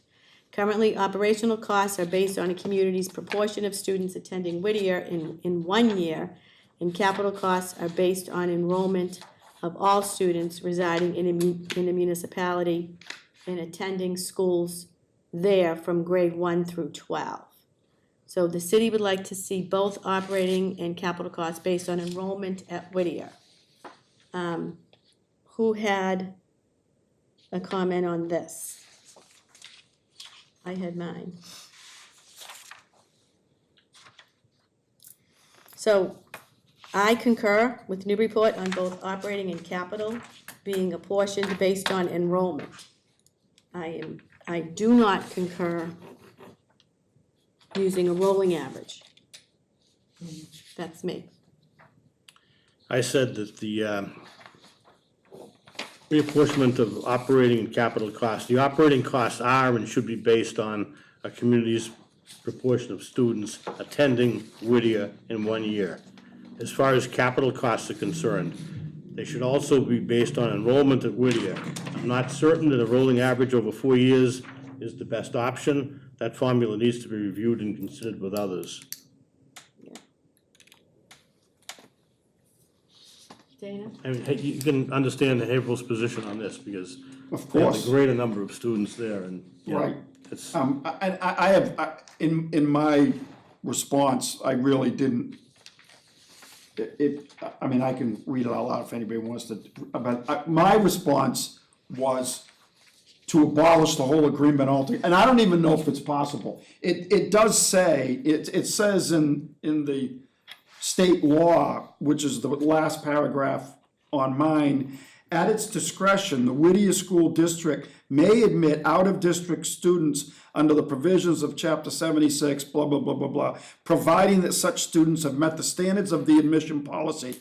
Acting on behalf of the WRVT School Committee, the superintendent or his or her designee will see that the procedures are developed by which applications for admissions from out-of-district students will be received and processed. I don't think that Whittier is using that to their full potential at all. Chapter 76, sections 12 and 12B, that's school choice. That's the Right, school choice chapter. right, and I kind of wanted to address that too. For example, let's say if they're talking about basing it on student enrollment, if a student from Newbury, and Tracy can, I'm sure, answer this, if a student from Newbury is going to Whittier, Triton still, is Triton footing that bill under the school choice program? Is Triton footing it, or is Triton sending dollars to Newbury. Whittier? Is that what you Newbury's mean? paying for it? Newbury's, Yeah. that's my Yeah, question. yeah. So Newbury is paying for that student to go to Whittier So school choice. Correct. under the school choice program. No. A student No. from Newbury. No, Correct. no, not under school choice, but we're paying Regular, for, regular. just in our assessment, based Within on our the number operating of budget, students. we have a line item for the Triton Regional School District. We have a line item for Right. Whittier Tech, and we have a line item for Essex Ag. This chapter that you mentioned, Is school choice. Chapter 76, that's school choice. So if there's a student at Triton that choices out of Triton into Newburyport, Triton has to send dollars to them to Newburyport, not Whittier.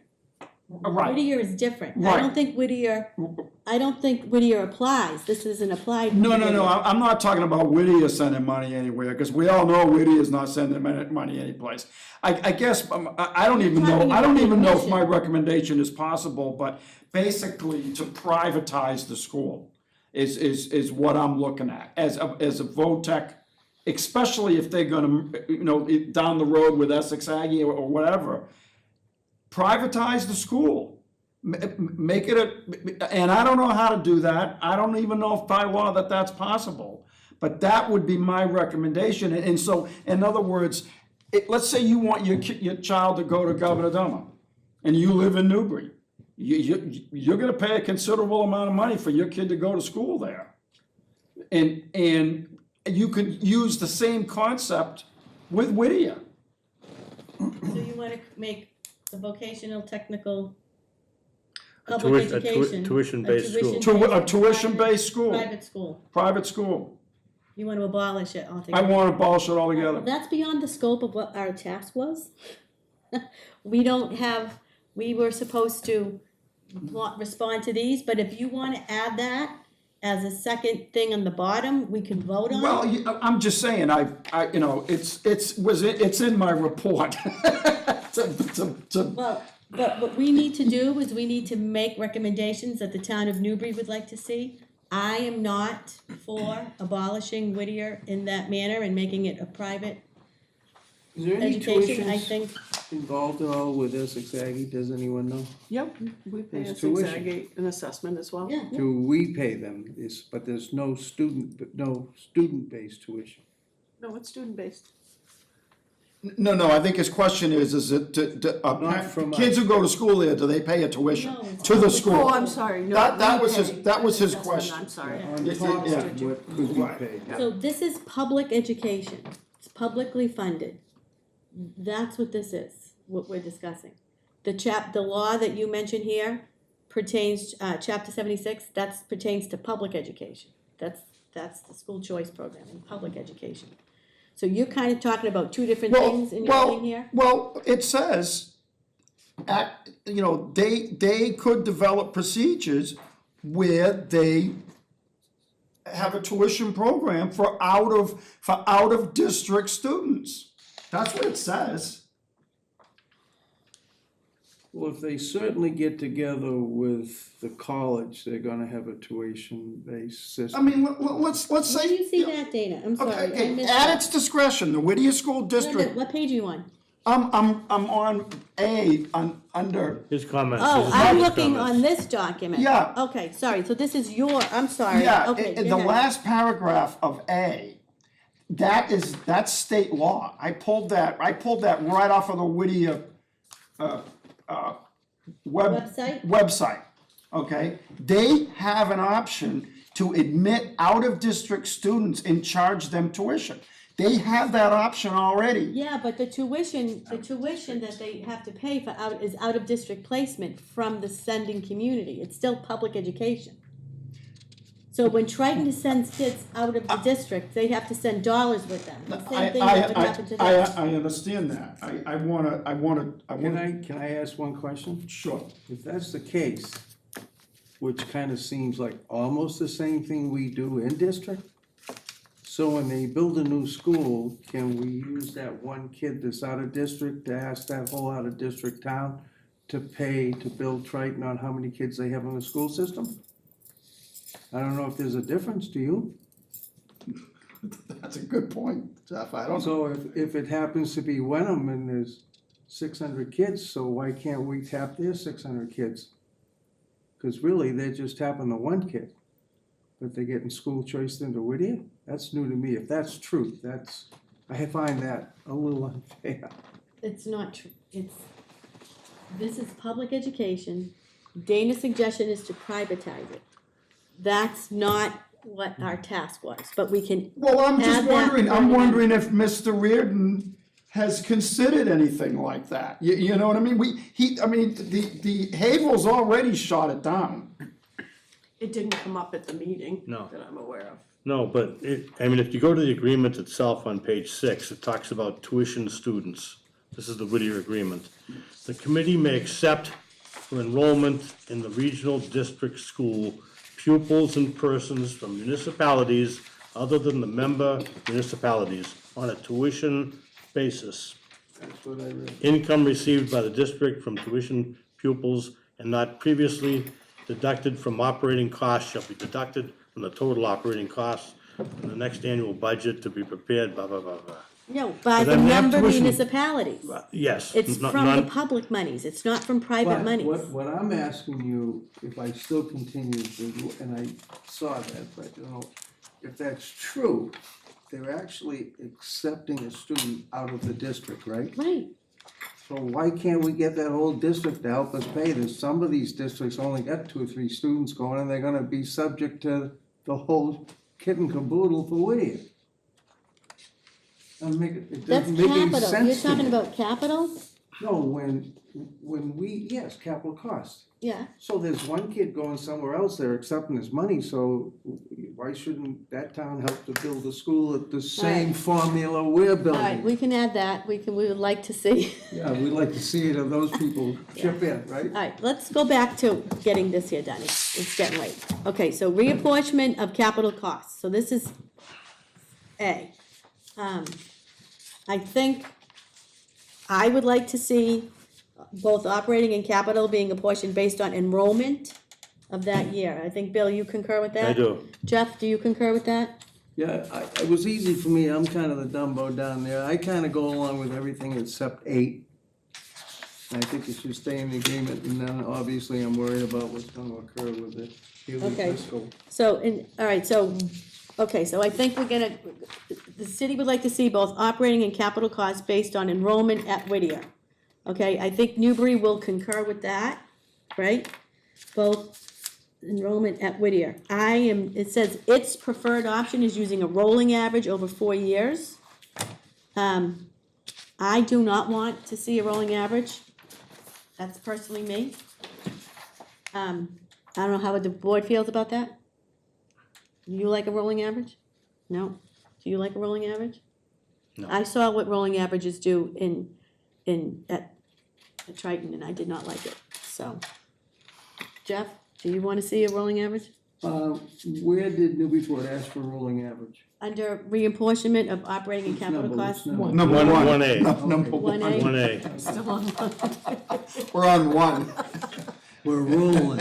It's like, whereas proportion of currently operational costs are based on a community's proportion of students attending Whittier in 1 year, and capital costs are based on enrollment of all students residing in a municipality and attending. So I think that I would like to see operating and capital based on enrollment. That's what I would like to see. Well, just to be clear, I mean, operating is based on only enrollment. Right, Already, so. right. So I would like to see that, and I would like to see it not on a rolling average. So what you're saying is you want capital Capital costs to be the based same as- on enrollment. So if we Right. have 16 kids going there, 16 out of the student that's a really small chunk of that $450 million. Dana, you're damn right. I think that's fair and equitable That's right, that's right. Yeah. to the yeah. town of Newbury. I can't. So when they're talking about having a rolling average of if you happen to have 6 and 8 and 10 and 12, you're gonna take the rolling average of the Right. 4 that are in there. Right.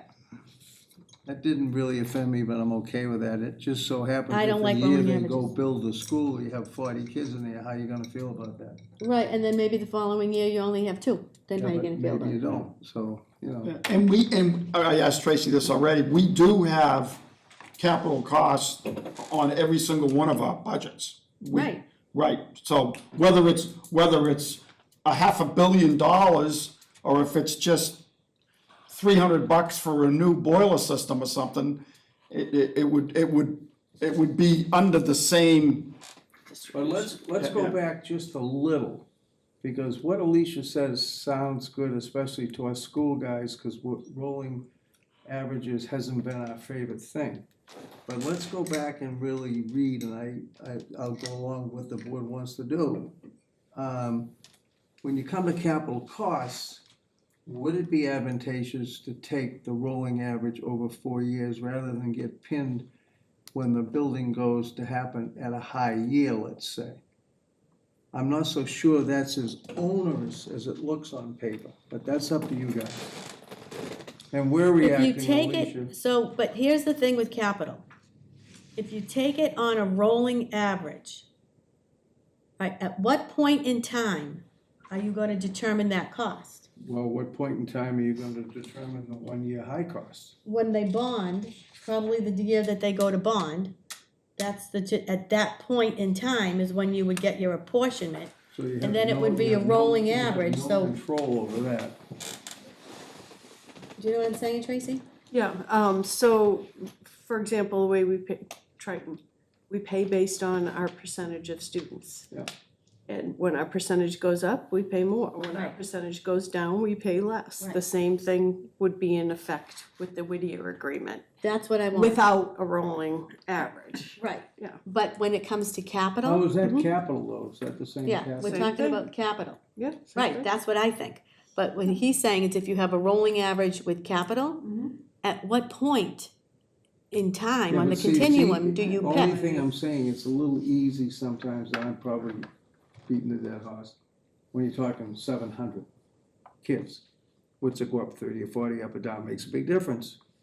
But makes a- here, when you have, I think Salisbury has 150 kids going this year, I don't know if they have that much. We only have 16. 16, but I Mm-hmm. think this year, I could be dead wrong, I think they're high. I don't know. So I would hate to get caught on that. So I guess I'm gonna entertain a motion to see, the city would like to see, the town of Newbury would like to see both operating and capital costs based on enrollment numbers, straight enrollment numbers.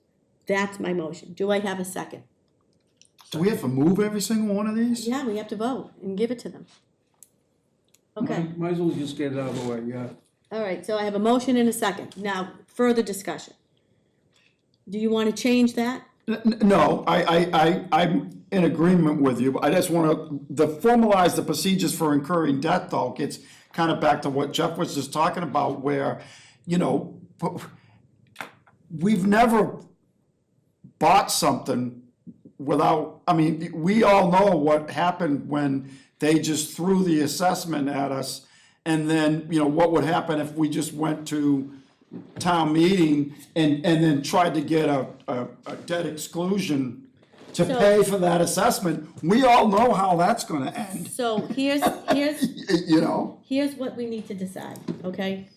Let's assume the 11 communities agree to have a discussion on this, okay? Right now, it's a dead, because Havel said no, but let's assume Havel said yes. Now we're sitting at a table, the 11 communities, and we have to determine the reapportionment of operating and capital costs. Yeah. Okay? I believe the town of Newbury should only be responsible for the number of students that are enrolled in Whittier for either operating or capital costs of that 1 year. And we're just putting in our wishes right now. That's it. Yeah. That's what I don't agree mind with. I don't want a rolling average. Yep. Because I can't pick a point in time. Yep. I think that if we have 16 students going, we need to have allocated both operations and capital Yep. 16. Send those down. And Just send those down, please. What this is a list of priorities that 8 towns Okay. responded to, Yeah. okay? I didn't keep one, thank you. And you can see numbers 0 through 8 on the bottom, okay? One of the big hits was capital costs and operating costs. It was a mistake for them to put operating costs down here because it's already the way you want it. It shouldn't have been there because it's enrollment based already, but you can see how 8 different towns rank these in priority, okay? Just as a visual aid when we discuss this stuff. So everybody else thinks that apportionment of operating costs are important, right? Yeah, and I think No, just, getting it out and just getting All of them. what we want is important. right, Because we'll end up going, we'll all end up having to bargain on the final cast anyway. you know. right.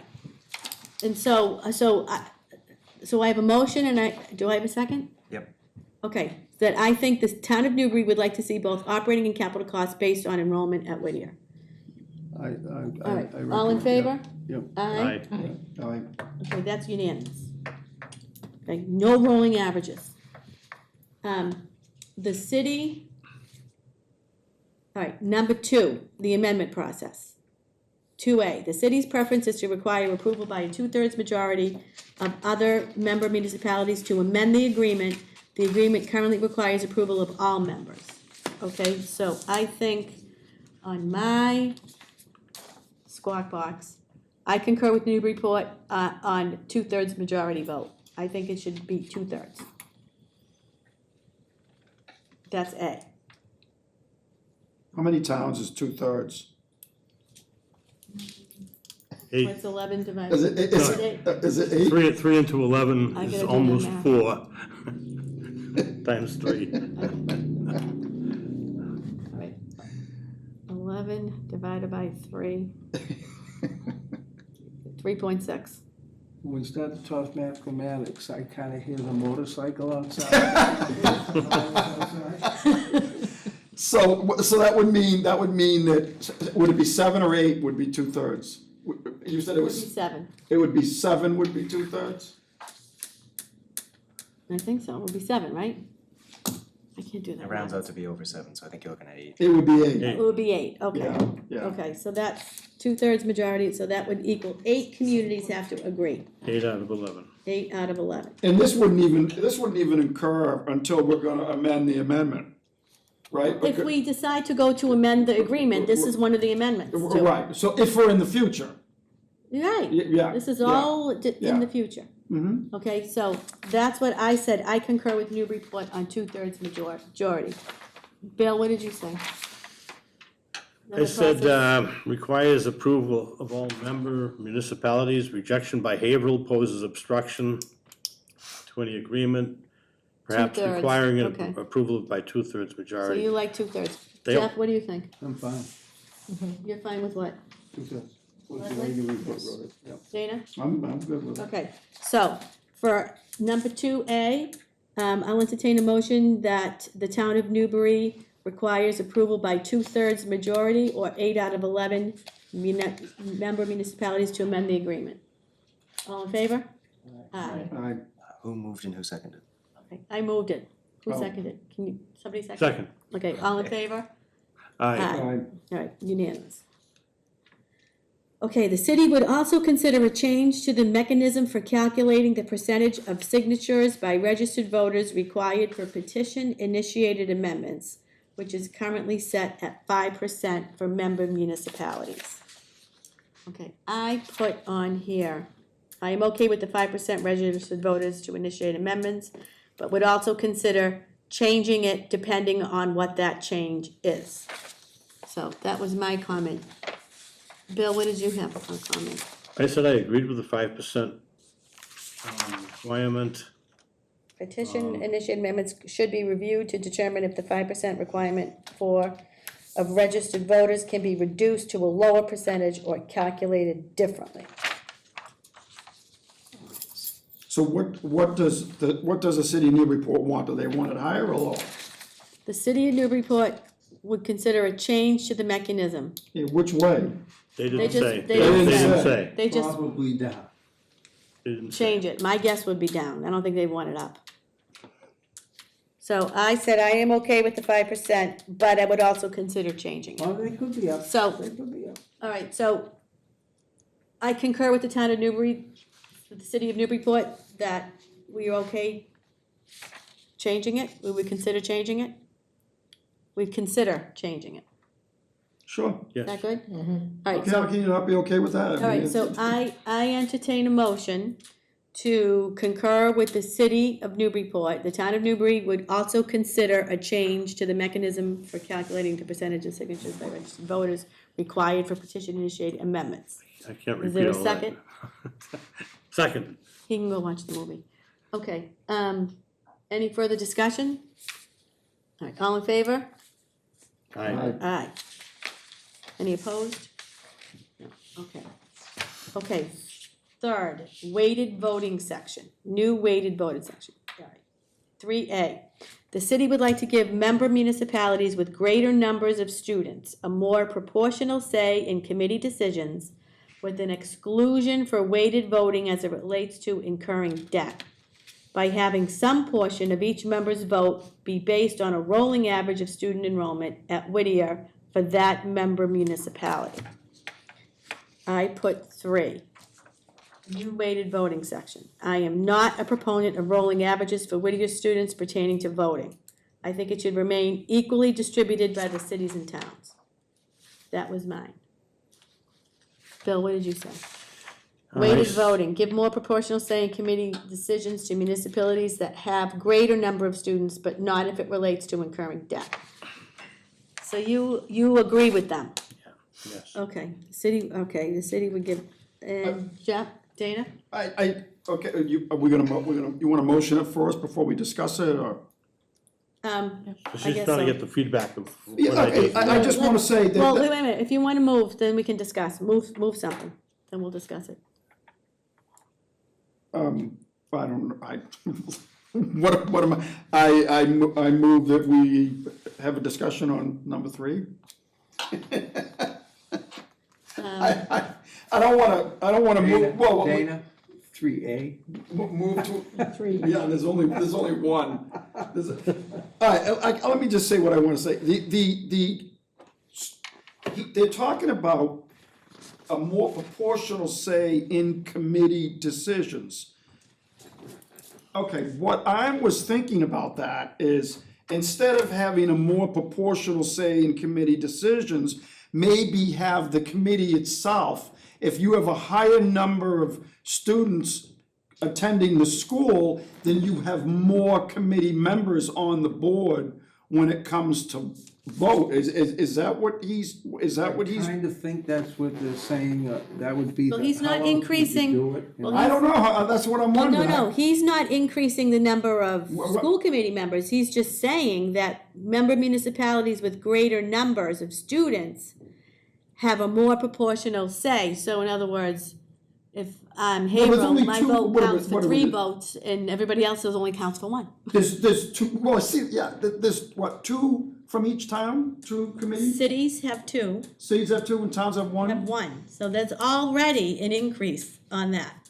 I don't concur with this.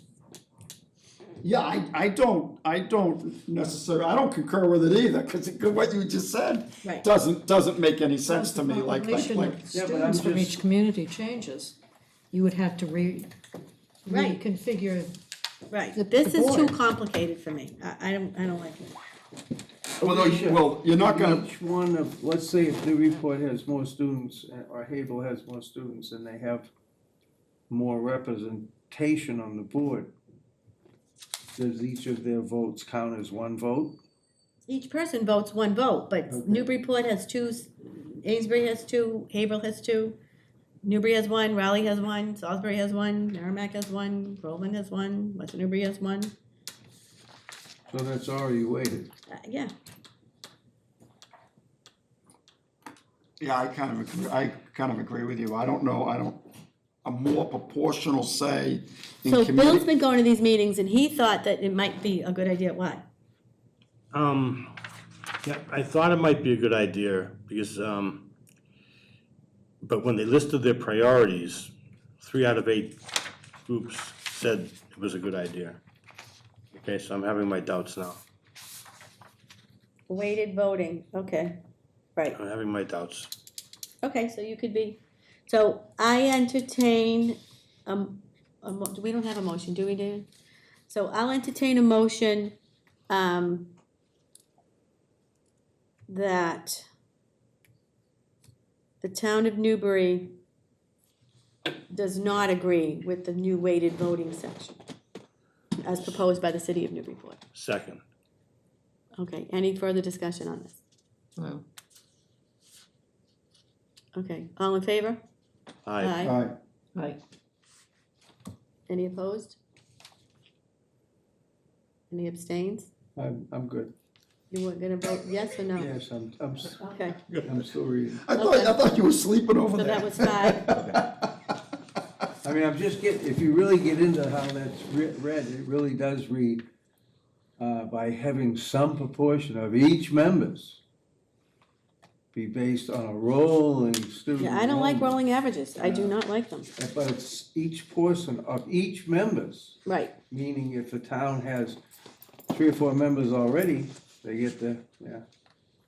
okay. 4, removal of committee members section. This is add provisions to allow for removal or recall of an appointed member of the committee via the entity that appoints them by 2/3 majority vote, as long as due process considerations apply. I put new removal of committee members. This is new. I am not in favor of this change. I don't, I just think, How long is the appointment for? well, Triton appoints. Triton appoints.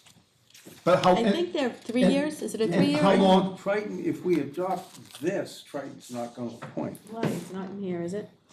No, we're gonna appoint our own, aren't we? Well, we haven't got that far yet. well, it says the entity that appoints them, Right, which would be Triton, not us. Well, eventually it could be us. I thought that was later, wasn't that later? well, we haven't somewhere got there yet. So, this would be, I don't agree with that at all. I don't agree with it. Because that's like saying, you know, okay, I'm gonna appoint someone to a board, and then it turns out that they don't think the way I think, so then I'm gonna vote to remove them. So we don't do that now, do we, Well, Tracy? it's We don't have two-thirds vote. anything like that with any of our boards or committees. I'm not in favor of it. We also don't have 11 towns on something. And it is 8 communities that would have to gang up on that one guy. No, it If would you get a be, real foul ball and it's. No, cause it's the entity that appoints Yeah. them, so it would, let's say Triton appointed a school committee member, and then that school committee member, for whatever reason, Triton didn't like what they were doing, they, by a 2/3 majority vote on the Triton school board, they could remove that person.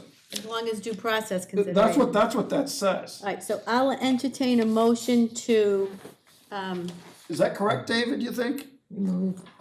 What's that? Are you not listening? I'm listening, you did lose me on the last section there, but go ahead. Okay, on number 4. Yep. Triton appoints that one person. If they're the appointing entity, they would be the ones. They're the one, they would appoint that one person.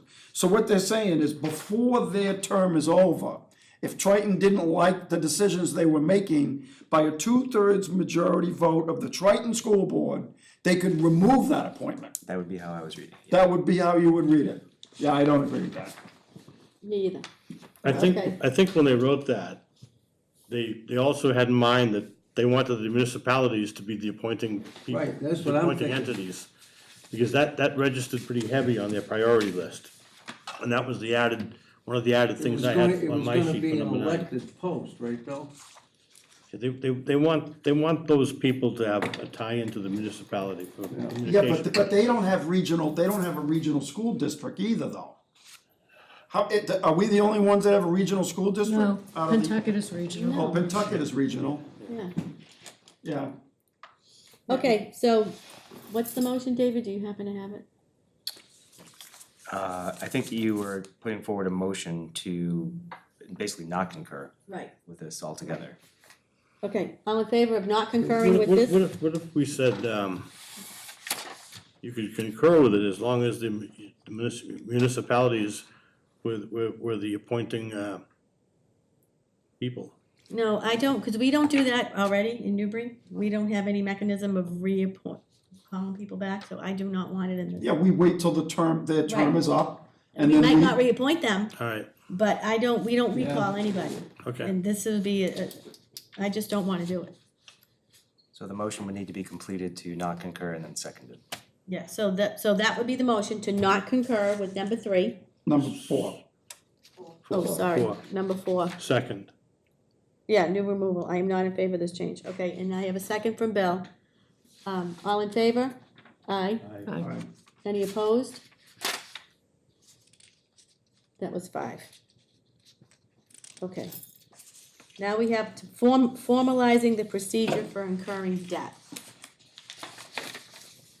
Okay, the city would like to confirm that the provisions set forth in section 5D in the Acts of 1967 control and/or discuss the options of using the procedures set forth in Massachusetts General Law 71, section 16D or 16N going forward.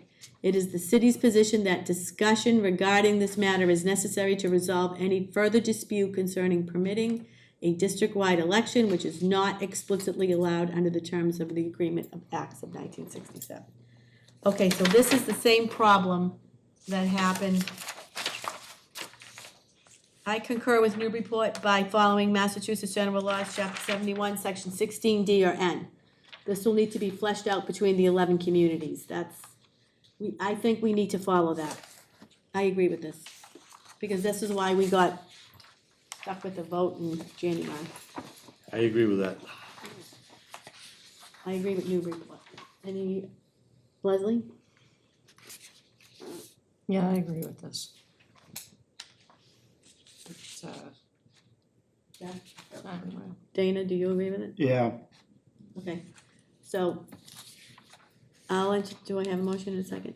All right, I'll entertain a motion to agree with to accept No, formalized procedures for incurring debt. number 5, Yeah, to concur with the city of Newburyport. And is there a second? Second. Okay, all in favor? Aye. Aye. Okay, number 6, simplified withdrawal procedures. To require approval by a 2/3 majority of other member municipalities currently requires approval of all members. That's number 6. That's 6A. I wrote, I concur with Newburyport on both the 2/3 majority. And then B is removing withdrawing members' liability for any debt incurred by the district following receipt of a member's notice of intent to withdraw. I don't know if I can agree with that one, with B. Because if you are under the terms of the agreement and they've already incurred debt, but it hasn't been, what do you call it, like, but you haven't got it, you haven't got them, it hasn't been issued yet, I think that you should still be responsible for paying that debt. Well, I said no here, but then now I'm rethinking that, because let's just say you issued the debt.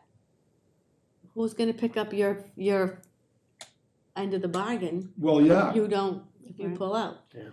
So, And even A is kind of a, to me, it's kind of a joke, because if let's say one town wants to leave, and we all know what's coming, we all know what this is all about, it's about rebuilding the school, and let's say one town wants to leave, we would all be incurring additional debt, allowing that town to Well, leave. but incurring debt isn't that simple. It's not just somebody leaving and then say, okay, well, now we're gonna apportion the rest of the debt to these other places. It doesn't work like that.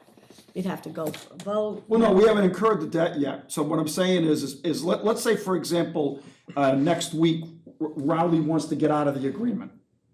Okay, and we would take a 2/3 vote to just allow Rowley to get out of the agreement. Yeah, but B is removing debt incurred for the withdrawing community. That's what I'm talking about. You can't just remove debt. It's not that simple. Well, no, I disagree with B, but I'm also wondering if A is even valid, whether, Well, if currently, the way somebody withdraws from the district is they need a 11 unanimous vote. a unanimous vote. This will move that to a 2/3. I'm in favor of that. So I'll entertain a motion to agree with Newburyport under simplified withdrawal procedures. Item A, to require approval by 2/3 majority of other member municipalities currently requires approval of all members. So to withdraw from the agreement, you need a 2/3 majority. That's my motion. Do I have a second? Second. Okay, discussion. Currently, it's unanimous. I want to change it to 2/3. Any discussion on this? Okay, all in favor? Yes? Sorry, are you making one single motion just to accept A and not accept B? Just A. We're gonna go on to B next, okay? This is just for A. Okay. Okay, all in favor? Aye. Aye. I think that's unanimous. Okay, If you now look B. at- If you look at B, Yeah, requiring a member's liability for any debt to the that's district. real lawyer speak right there. There's about 6 different ways that could be. Well, It depends on when the member withdraws and on and on. well, right, and then what debt- happens to the and debt? what debt they're talking about, whether it's capital or Well, it would be capital. it could be they haven't paid their full year and they. Well, Jeff, think about it. Once we incur, let's just assume we're gonna rebuild the whole school for $500 million, and we've incurred the debt. And then the very next day, Haverhill, Newbury puts in their intent to withdraw, Haverhill, or, worse. or Haverhill, they wouldn't be responsible for that debt. But That's crazy. this- Yeah, but I it don't agree with sounds- that.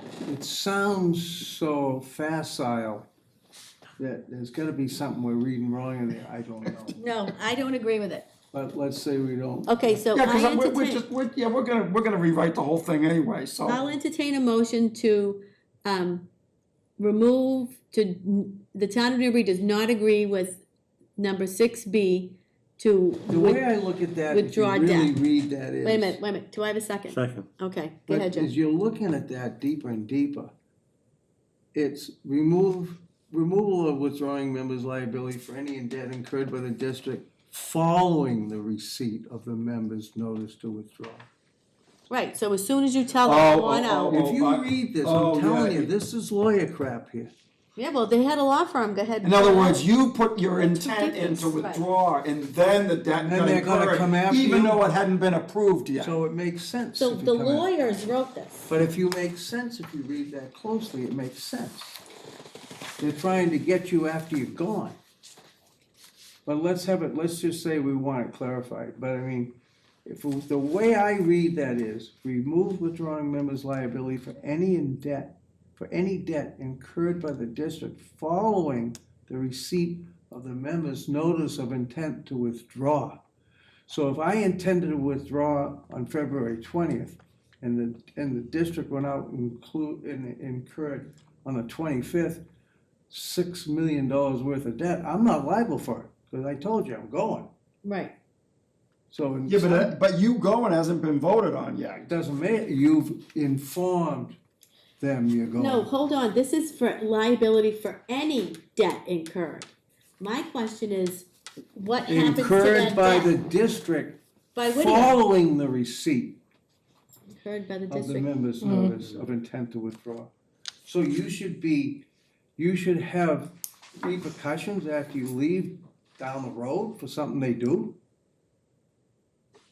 No, but you're not out yet. It says the notice of intent to withdraw. That's right. That doesn't mean you're out of the agreement. Yeah, but if you don't think about it, someone's gonna run right out, if they got a brain as a superintendent, I'll go and incur some debt so they can help pay for it.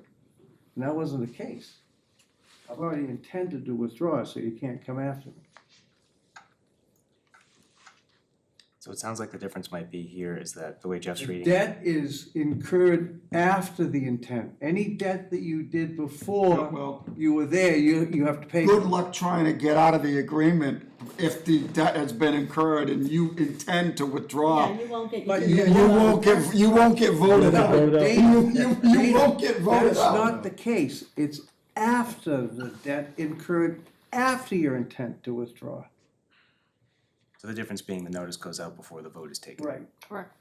Right. So it's Right. kind of simple, but I don't care one way or the other what we do with it. I still say we should agree to A and not agree to B, and we can, And I'm fine. it's gonna be all discussed later anyway. I'm fine with it. Okay, I so that's don't my know. motion, right? And you have a second?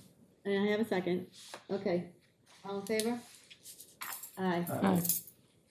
So we agreed to A and we're not agreeing to B. Is that what we did? Okay. Yeah.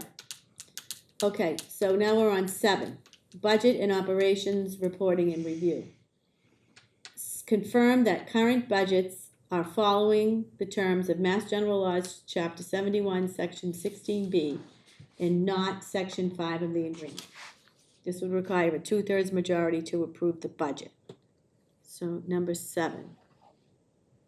Budget and operation, all right, so Tracy, do you know anything about this? Yeah, I was gonna say, this is Tracy's category. What do you- I don't know what that law is off the top of my head. I don't have the reference in front of me. This would require a 2/3 majority to approve the budget. Okay, What's section 5 of the agreement? What's section 5 of the agreement? Let's see what that is. I concur with Newburyport on both. No, sorry, that's the wrong one. I agree with Newburyport on sections A, B, and C. And I went and looked up whatever this was, so, at the time that I agreed. But I forget what it is now, section 5. Well, you can kind of think of this as like the Triton Agreement, where if 2 towns vote yes and 1 town votes no, it passes, and the budget is accepted, correct? Tracy? Is that the way that goes? Yeah.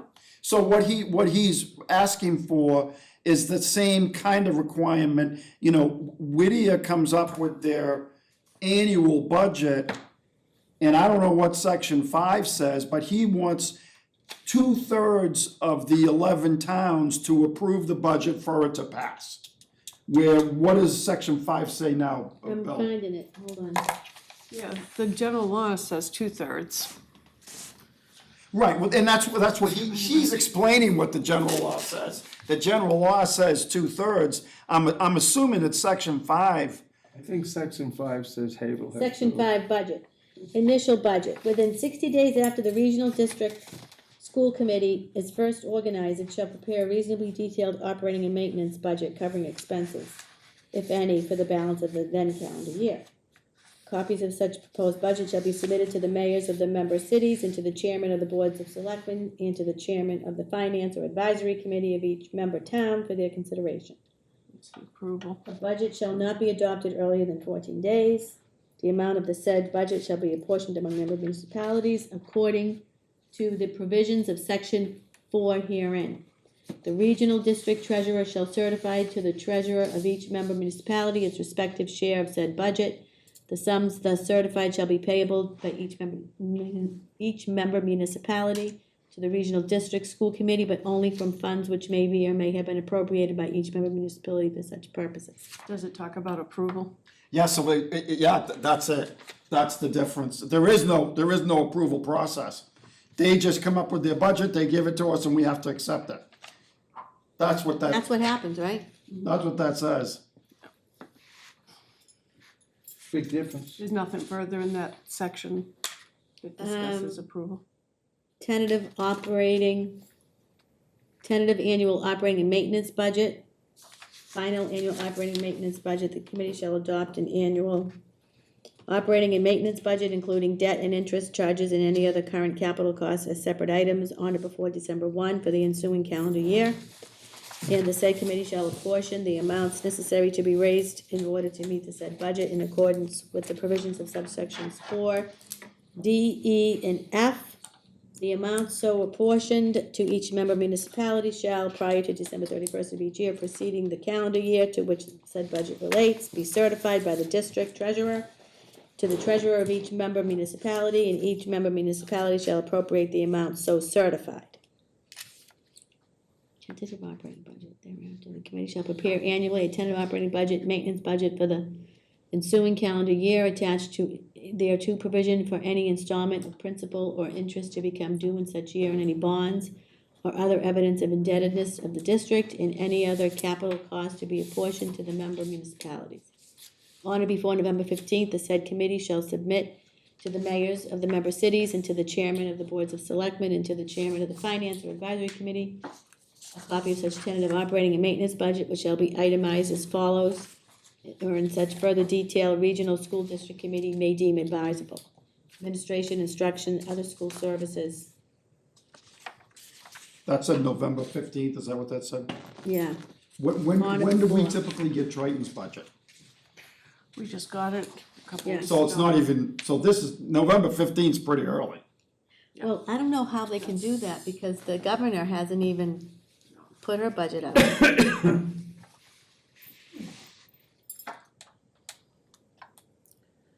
But it doesn't speak to the approval process. How many communities have to approve it in order for it to be passed? No, they just give it to us. Yeah, I didn't hear that, yeah. Yeah, no, this, Okay, right off the top of my head, number 7, I agree with A, B, and C.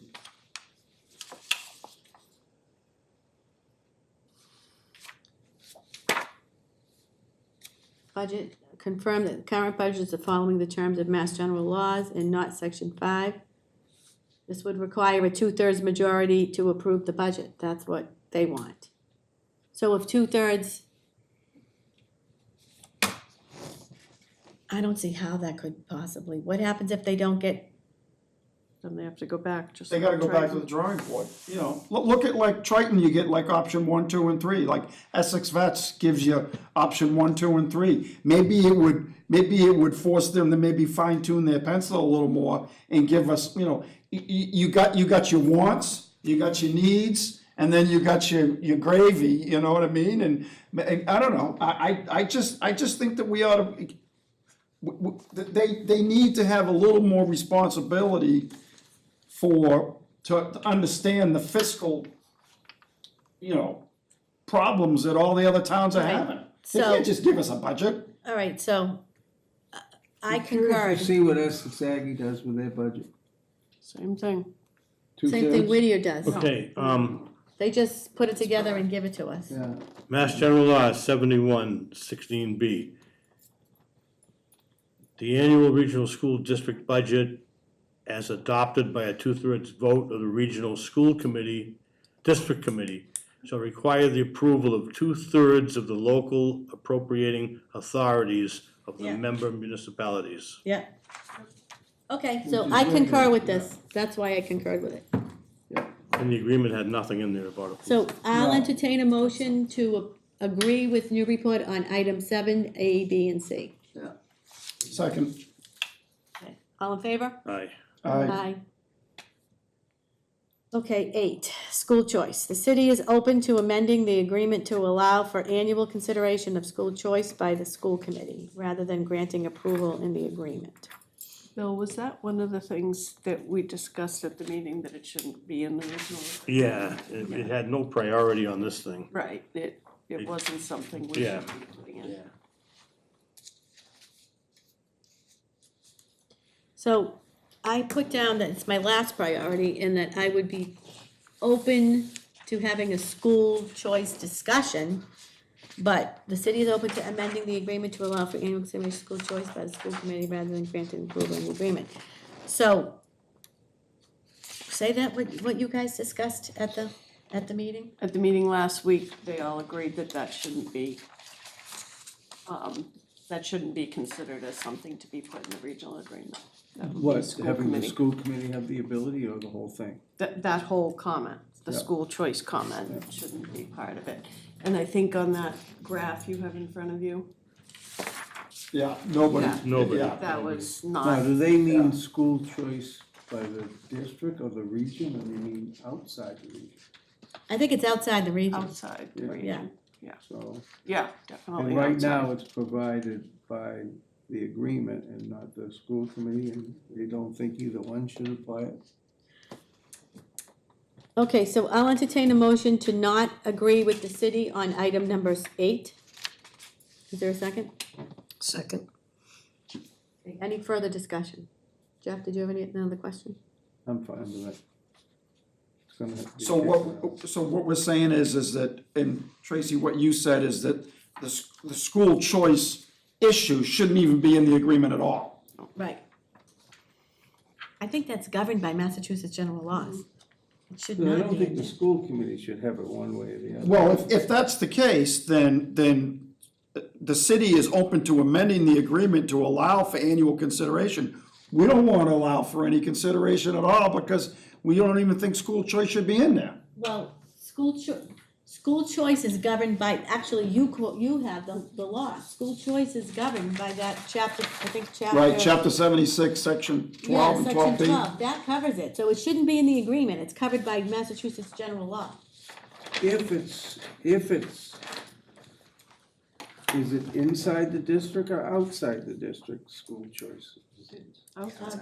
Outside, someone from outside the region, Right, okay. But that means they have, it shouldn't be in here, because they have an admissions program. And that means that you're gonna, out of 11 member communities, you're gonna go through your admissions programs. You're not gonna admit students, but yet you're gonna open it up to school choice to kids from, I don't know, air. I just think it's wrong. And those people aren't gonna be paying for your capital gain, for your capital costs. No. Still gonna fall on the member towns. Right. So I say no. Do I have a motion? Have a motion and a second. Okay, so all in favor of not agreeing with Newburyport on this school choice, say aye. Aye. Okay. Now, option D, options if amendment is not possible. In the event the community members of the Whittier are unable to agree upon terms amending the agreement, the following options should be further explored. Seek legislative amendment of the acts, file litigation in Mass Superior Court or U.S. District Court, judgment claims, contract claims, these options have not been fully finalized. So I agree with that if we do not have, I agree with the city of Newburyport that if amendment is not possible, that we seek legislative action or litigation to propose these amendments, because the agreement as written is not fair or equitable. So, Is that a motion? yeah, the motion is to agree with item D, the Newburyport's options if amendment is not possible. Do I have a second? Second. Okay, so I agree with 1 and 2. Any discussion?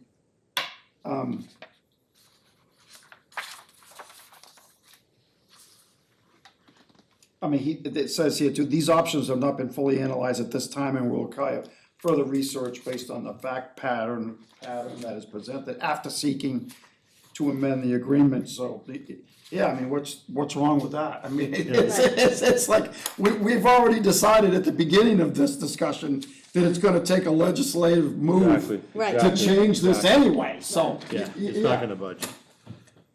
Okay, so, all in favor? Aye. Okay, now, my last thing here is, does anybody have anything in addition to these amendments here? I do notice that the city of Newburyport doesn't have any mention to appointing their school committee members, because their school committee members are appointed by the city of Newburyport. They have a school district within their community. We have a regional agreement, and currently our regional school is the appointing authority for Whittier. Do we want to keep that, or do we want to change that to have the Whittier rep appointed by the By the municipalities, town of Newbury? by the municipalities. Instead of Triton. Of course.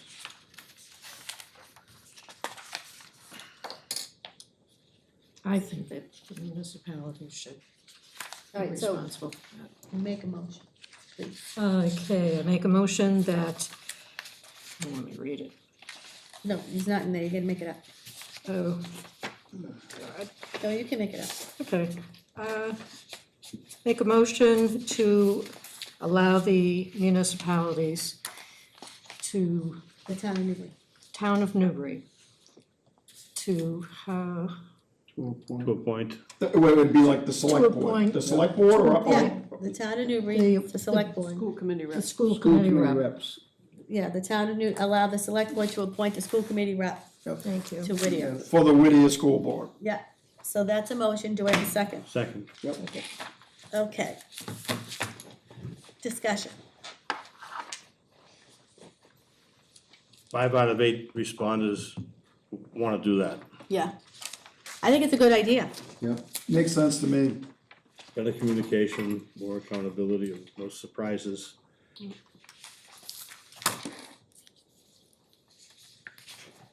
Okay, all in favor? Aye. That was really fun. Is there anything else that we want to include in this, that anybody else can think of? Bill, is there anything else? I didn't think of anything else. Who's gonna draw this up? Tracy. Newburyport's attorney, Yeah. once we finalize it, they hired an attorney, and then it will go to each of the community's respective councils for evaluation, and then to the board for, So a Newburyport attorney's gonna draw up the new agreement, and then we're all gonna vote on it. well, So after this our councils procedure review. for incurring debt, 7 out of the 8 communities wanted to do that. Do we address that anywhere in here? Yeah, Where? Say the I end. think it was the first one, was that the first one, number 1? The city would like to see both operating and capital costs be based on enrollment. That's not the procedure for incurring debt. No. 5. 5. 5. Oh, formalized procedures for incurring debt. What did we have for 5, David? You agreed in full. Okay, then we Did, covered it. did this agreement that we just went over, that I kind of was thinking more present than unpresent, meaning future. Did we just okay something that would have put in place? Who's gonna actually vote if there's a revised agreement for that agreement? No. Well, who is voting, like, these Well, it would- these it would have to bozos go- voted for this. It would have to go to the selectmen, Right. you have to approve it, have Put to it on go a to town warrant. meeting. Do you think, did this ever go to town meeting back then? The first one? Yeah. The existing agreement? I don't know. That I- was- it doesn't Well, they look had like- everybody's signature at the end. It doesn't look like it went to town meeting. I mean, I saw maybe it's the agreement I have in my binder, but Yeah, I saw everyone's, it Jeff, you had a signed bunch of it. signatures. I saw everyone's signature. You signed it, Jeff. Yeah, I think that was your name, Bill. Here it is. Yeah. It doesn't even tell you which No, I municipality think it came it's from. people put that together and voted on it, which would be crazy, they couldn't. Yeah, who was the Newbury representative Doesn't that, say, you don't know. that signed that, we don't know? Doesn't say what Well, town. like she said, it's no, Well, Jeff, you've been here long enough, you ought to know that guy. not quite, damn close. Okay. That's done. By the way, I noticed that, I don't think we've ever done two-sided printing before. Have we? Did you do that? No. Saving the planet one piece of paper at a time. I was gonna, this is incredulous that we're now doing two-sided printing. Oh, there was two sides? Well, actually, Jeff, I'm looking at the cover sheet and then I'm looking at adjourn and I'm like, wow, there's like nothing in this agenda. I'm calling it in. All right, so next we have the town administrator's report. Tracy, please and thank you. Sure, thank you, Madam Chair. The appropriations booklet, now that I have your votes in hand, we'll get to work starting on that with FinCom. I did wanna briefly just talk about the Lower Green Schoolhouse project, roof project, cause it seems to be generating a lot of discussion. So I thought maybe providing some additional information would be helpful. When the Historical Commission first notified us that the roof was reaching the end of its useful life, we contacted our talented and highly skilled DPW director, James Surratt, and asked him if he would help us in getting some pricing. So he started researching alternatives for the project, including materials and what we might use, understanding that it, is a historically significant building in the community, even though it doesn't have a designation, which we were surprised at when we tried to get some grant funding for it. And in his conversations with the roofing company, he discussed both Western red cedar as well as the composite materials, which I did bring a couple along so you could get a look at that, for the roof. And in addition to, pricing of the different materials, he also had to get pricing for the installation because, sometimes it's hard to find people that have the expertise to do those projects. We also. Now, these are okay by the National Historic Eyes in the Sky now too, right? Well, Lon Hockmeister came in and he said they looked great. Well, that's designed to look like slate, right? No, that's Wood. kinda. Wood, it's supposed to be yeah. the wood. Yeah. That's not slate. Oh, okay. Slate's a little smoother. You'll see it when you get it. Yeah. So one of the other concerns is we don't know what's underneath that roof. So there has to be some type of contingency funding for, in the event that we find rot or anything like that might need to be addressed. So the estimate that was provided to us was $100,000, understanding that everyone's probably thinking, wow, I could do my roof for a lot less than $100,000. Up to. Up to $100,000. Up to. Cedar shake. And that naturally your home roofs are considerably less expensive than that when you do them. But you have to understand that this is public construction. And we're required to follow Massachusetts bid laws, and that means paying prevailing wages and the likes. So that definitely drives the cost up. The types of materials we're considering using drives the cost up. That's where the screws would go.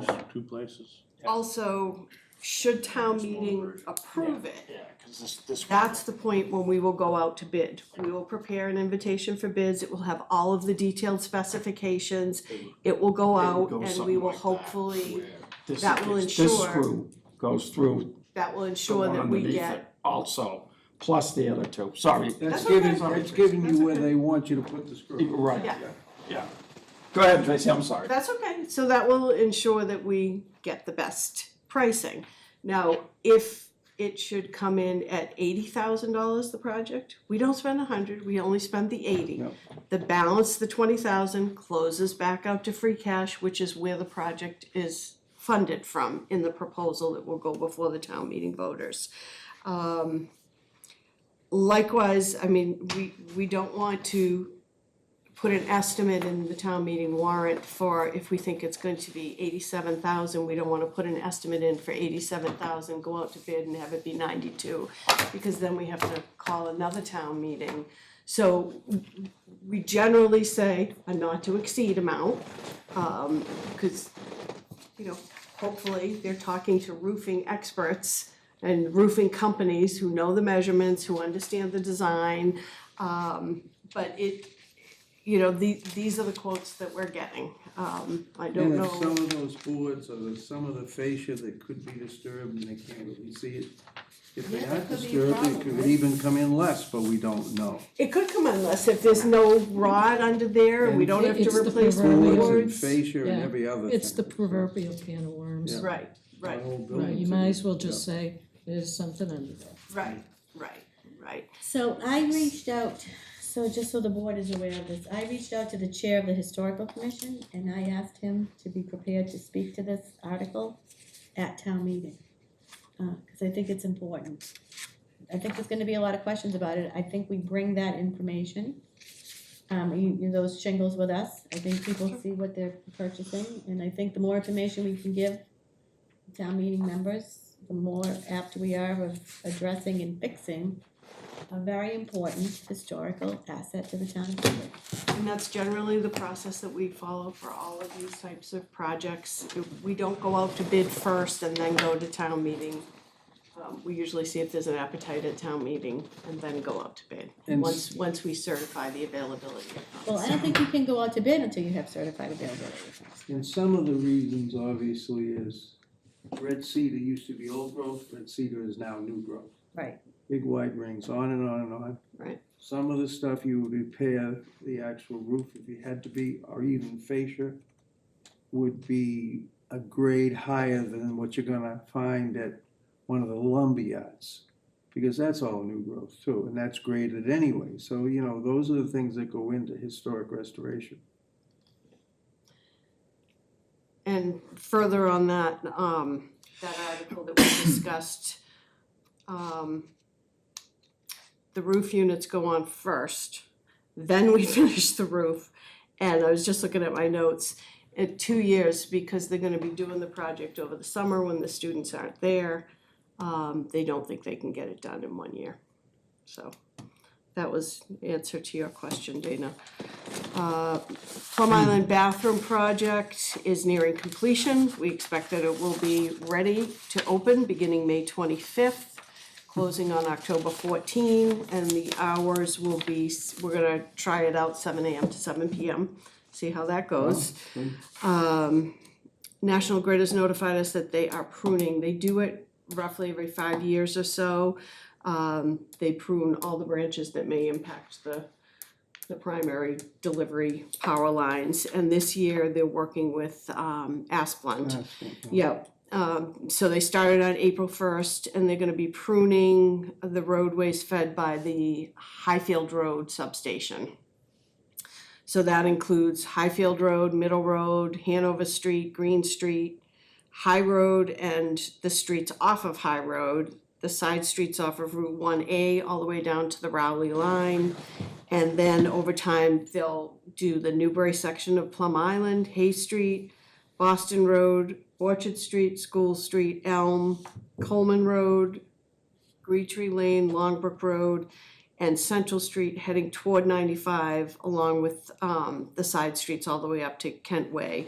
And anyone that has, any questions or concerns, any property owners can reach out directly to the tree warden, Tim Lamprey, and he is at treewarden@townofnewbury.org. Did they give an idea how long they're gonna be here to They accomplish that? did not. No. Sounds like all summer into the You fall. know, and people should be aware of driving. I mean, they mark it well, but some of those roads have some curves. We received, Yeah. we received an invitation from the Alliance of Climate and Environmental Stewards. They invited the board members to attend their Make Everyday Earth Day event it's gonna be at Market Square in Newburyport on Sunday, April 21st from 12 to 3. They're just looking to educate the public, of all ages to be aware of the issues relating to the quality of the environment. And fire and library collective bargaining agreement discussions are still ongoing. Okay. Thank you. And you thought the other thing was fun. Alright. Okay, so under correspondence, we have subscription for, Cost change for Xfinity. yeah, Xfinity. We are committed in keeping you and our customers informed about changes to Xfinity TV. Please note the following changes to the Xfinity channel lineup in your community effective May 7th, 2024. Pursuit Channel SD on channels 258/1238 will no longer be available. On the same day, Pursuit Channel HD will be added on channel 1238. Requires HD programming and an X1 TV box or Xfinity Internet and a compatible customer-owned device to view. We're getting rid of the SD and moving to HD. Customers are receiving notice of this information in their bill. Yeah, I had an email today. I had an email from this too. Oh, okay. And, we are committed to keeping you and our customers informed, effective March 18th, 2024. And Lace is no longer available with Xfinity. Effective May 1st, 2024, Marquee TV will increase the cost of its subscription video on demand package from $8.89 per month to $9.99 per month. If a customer subscribes to Marquee TV, they will see the new subscription cost reflected in their next bill. And then we also had notification from Clean Oils Environmental. There was a diesel fuel release in front of 109 High Road. 10 o'clock.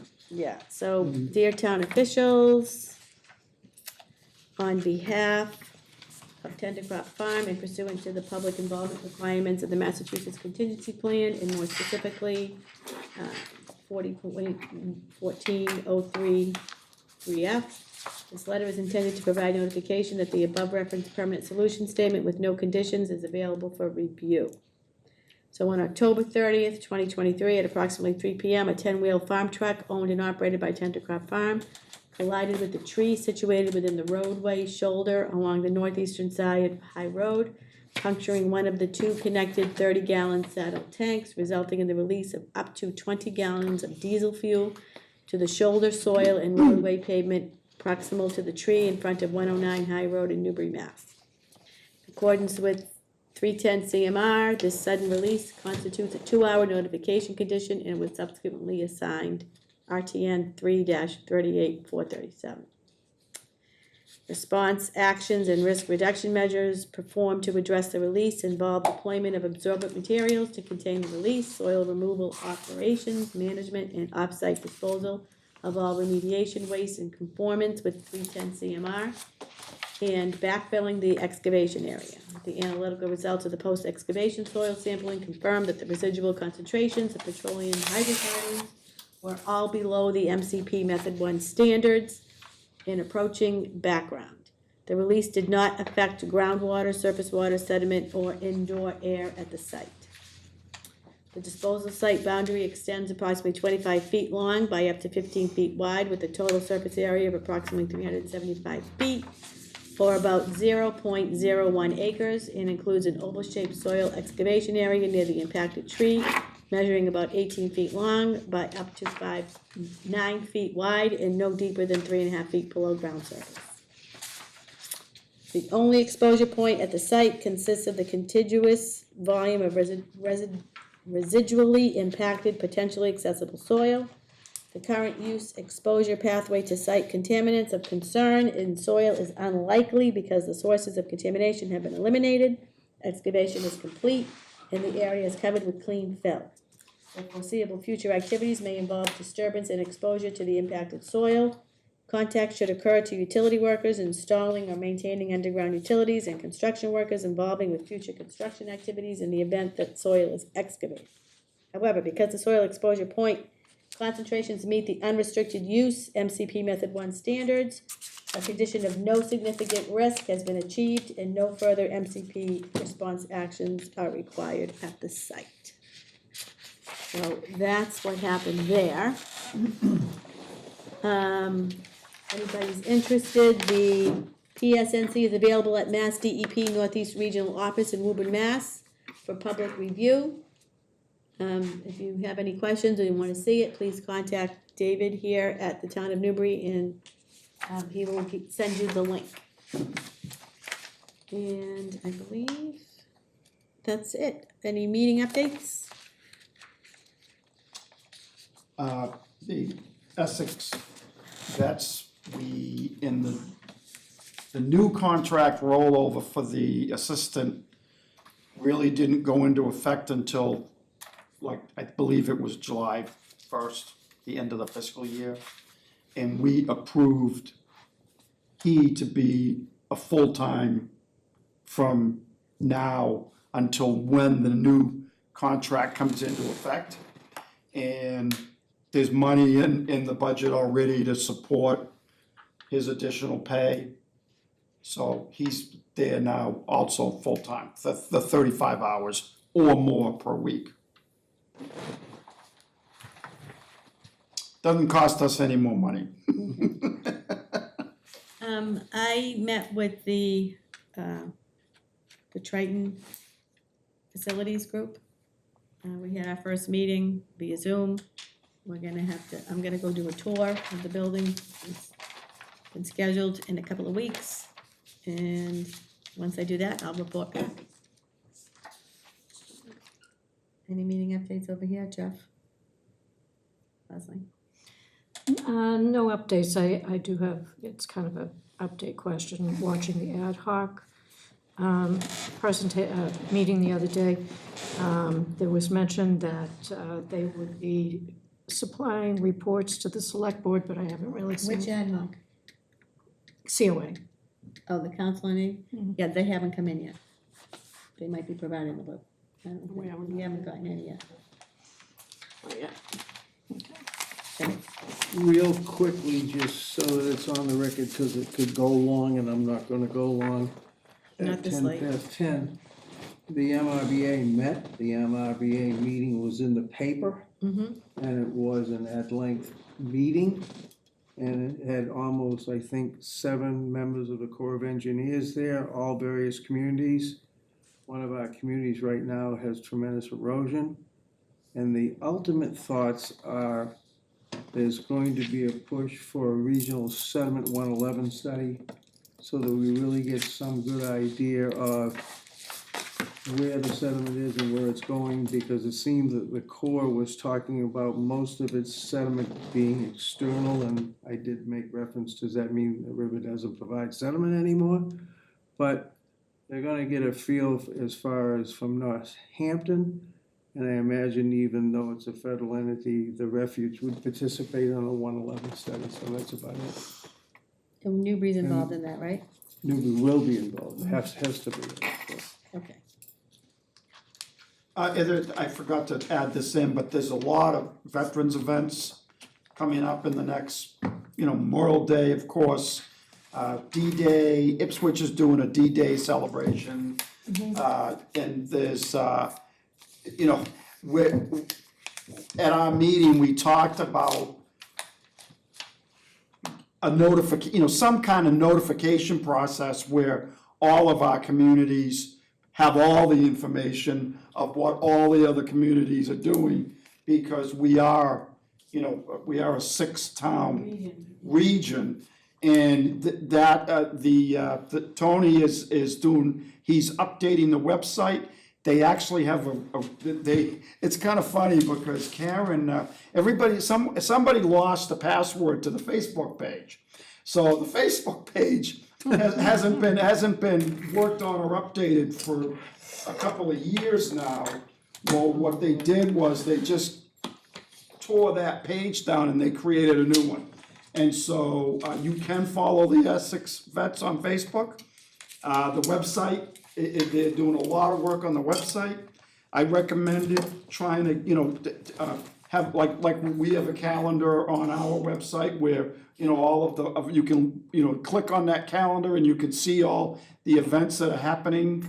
The COA calendar is a great resource, and so we're working on having that same kind of information available on their website. So it's like a one-stop shopping place if you want to go to one of these events that might be outside of our town and participate.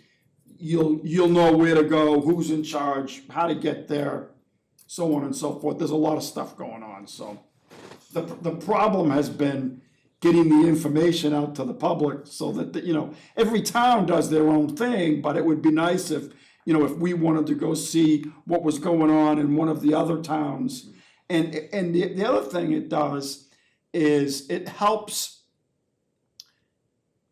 like if there's one town that's lacking in veteran support and another town that might be doing a little better job in veteran support, the towns where the veterans aren't, we're just trying to pull everybody in, you know what I mean? So that we all are supporting all of us instead of being six independent societies, so to speak. So I think that it's all good. The D-Day celebration that they're doing at Ipswich, I think that they were still looking for some memorabilia or any surviving soldiers that were from that time. Of course, all I could think of was Boots Chenard. Yeah, and they're having like an entire day block party. It's It's the whole downtown, it's gonna be fabulous. yeah. And May 18th, the Elks and Newburyport always has a big luncheon for the veterans. And just in their room, it's nice.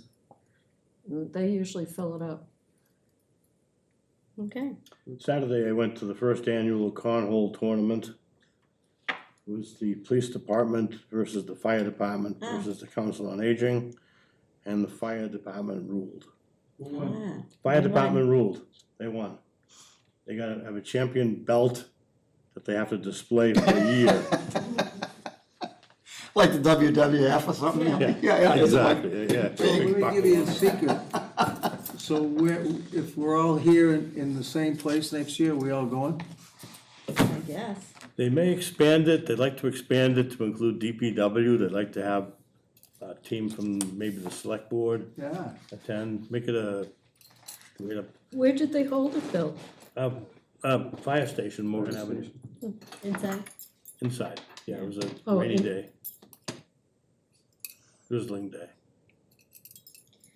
I'm All right. hungry. Oh, no kidding. Okay, so, meeting updates, I need to review and approve meeting minutes, so I have draft minutes, 3:26. Here. I'll entertain a motion to approve the Motion to minutes. approve, accept, yep. Second. All in favor? Aye. Aye. And motion to sign warrants, Motion to sign warrants. Second. all in favor?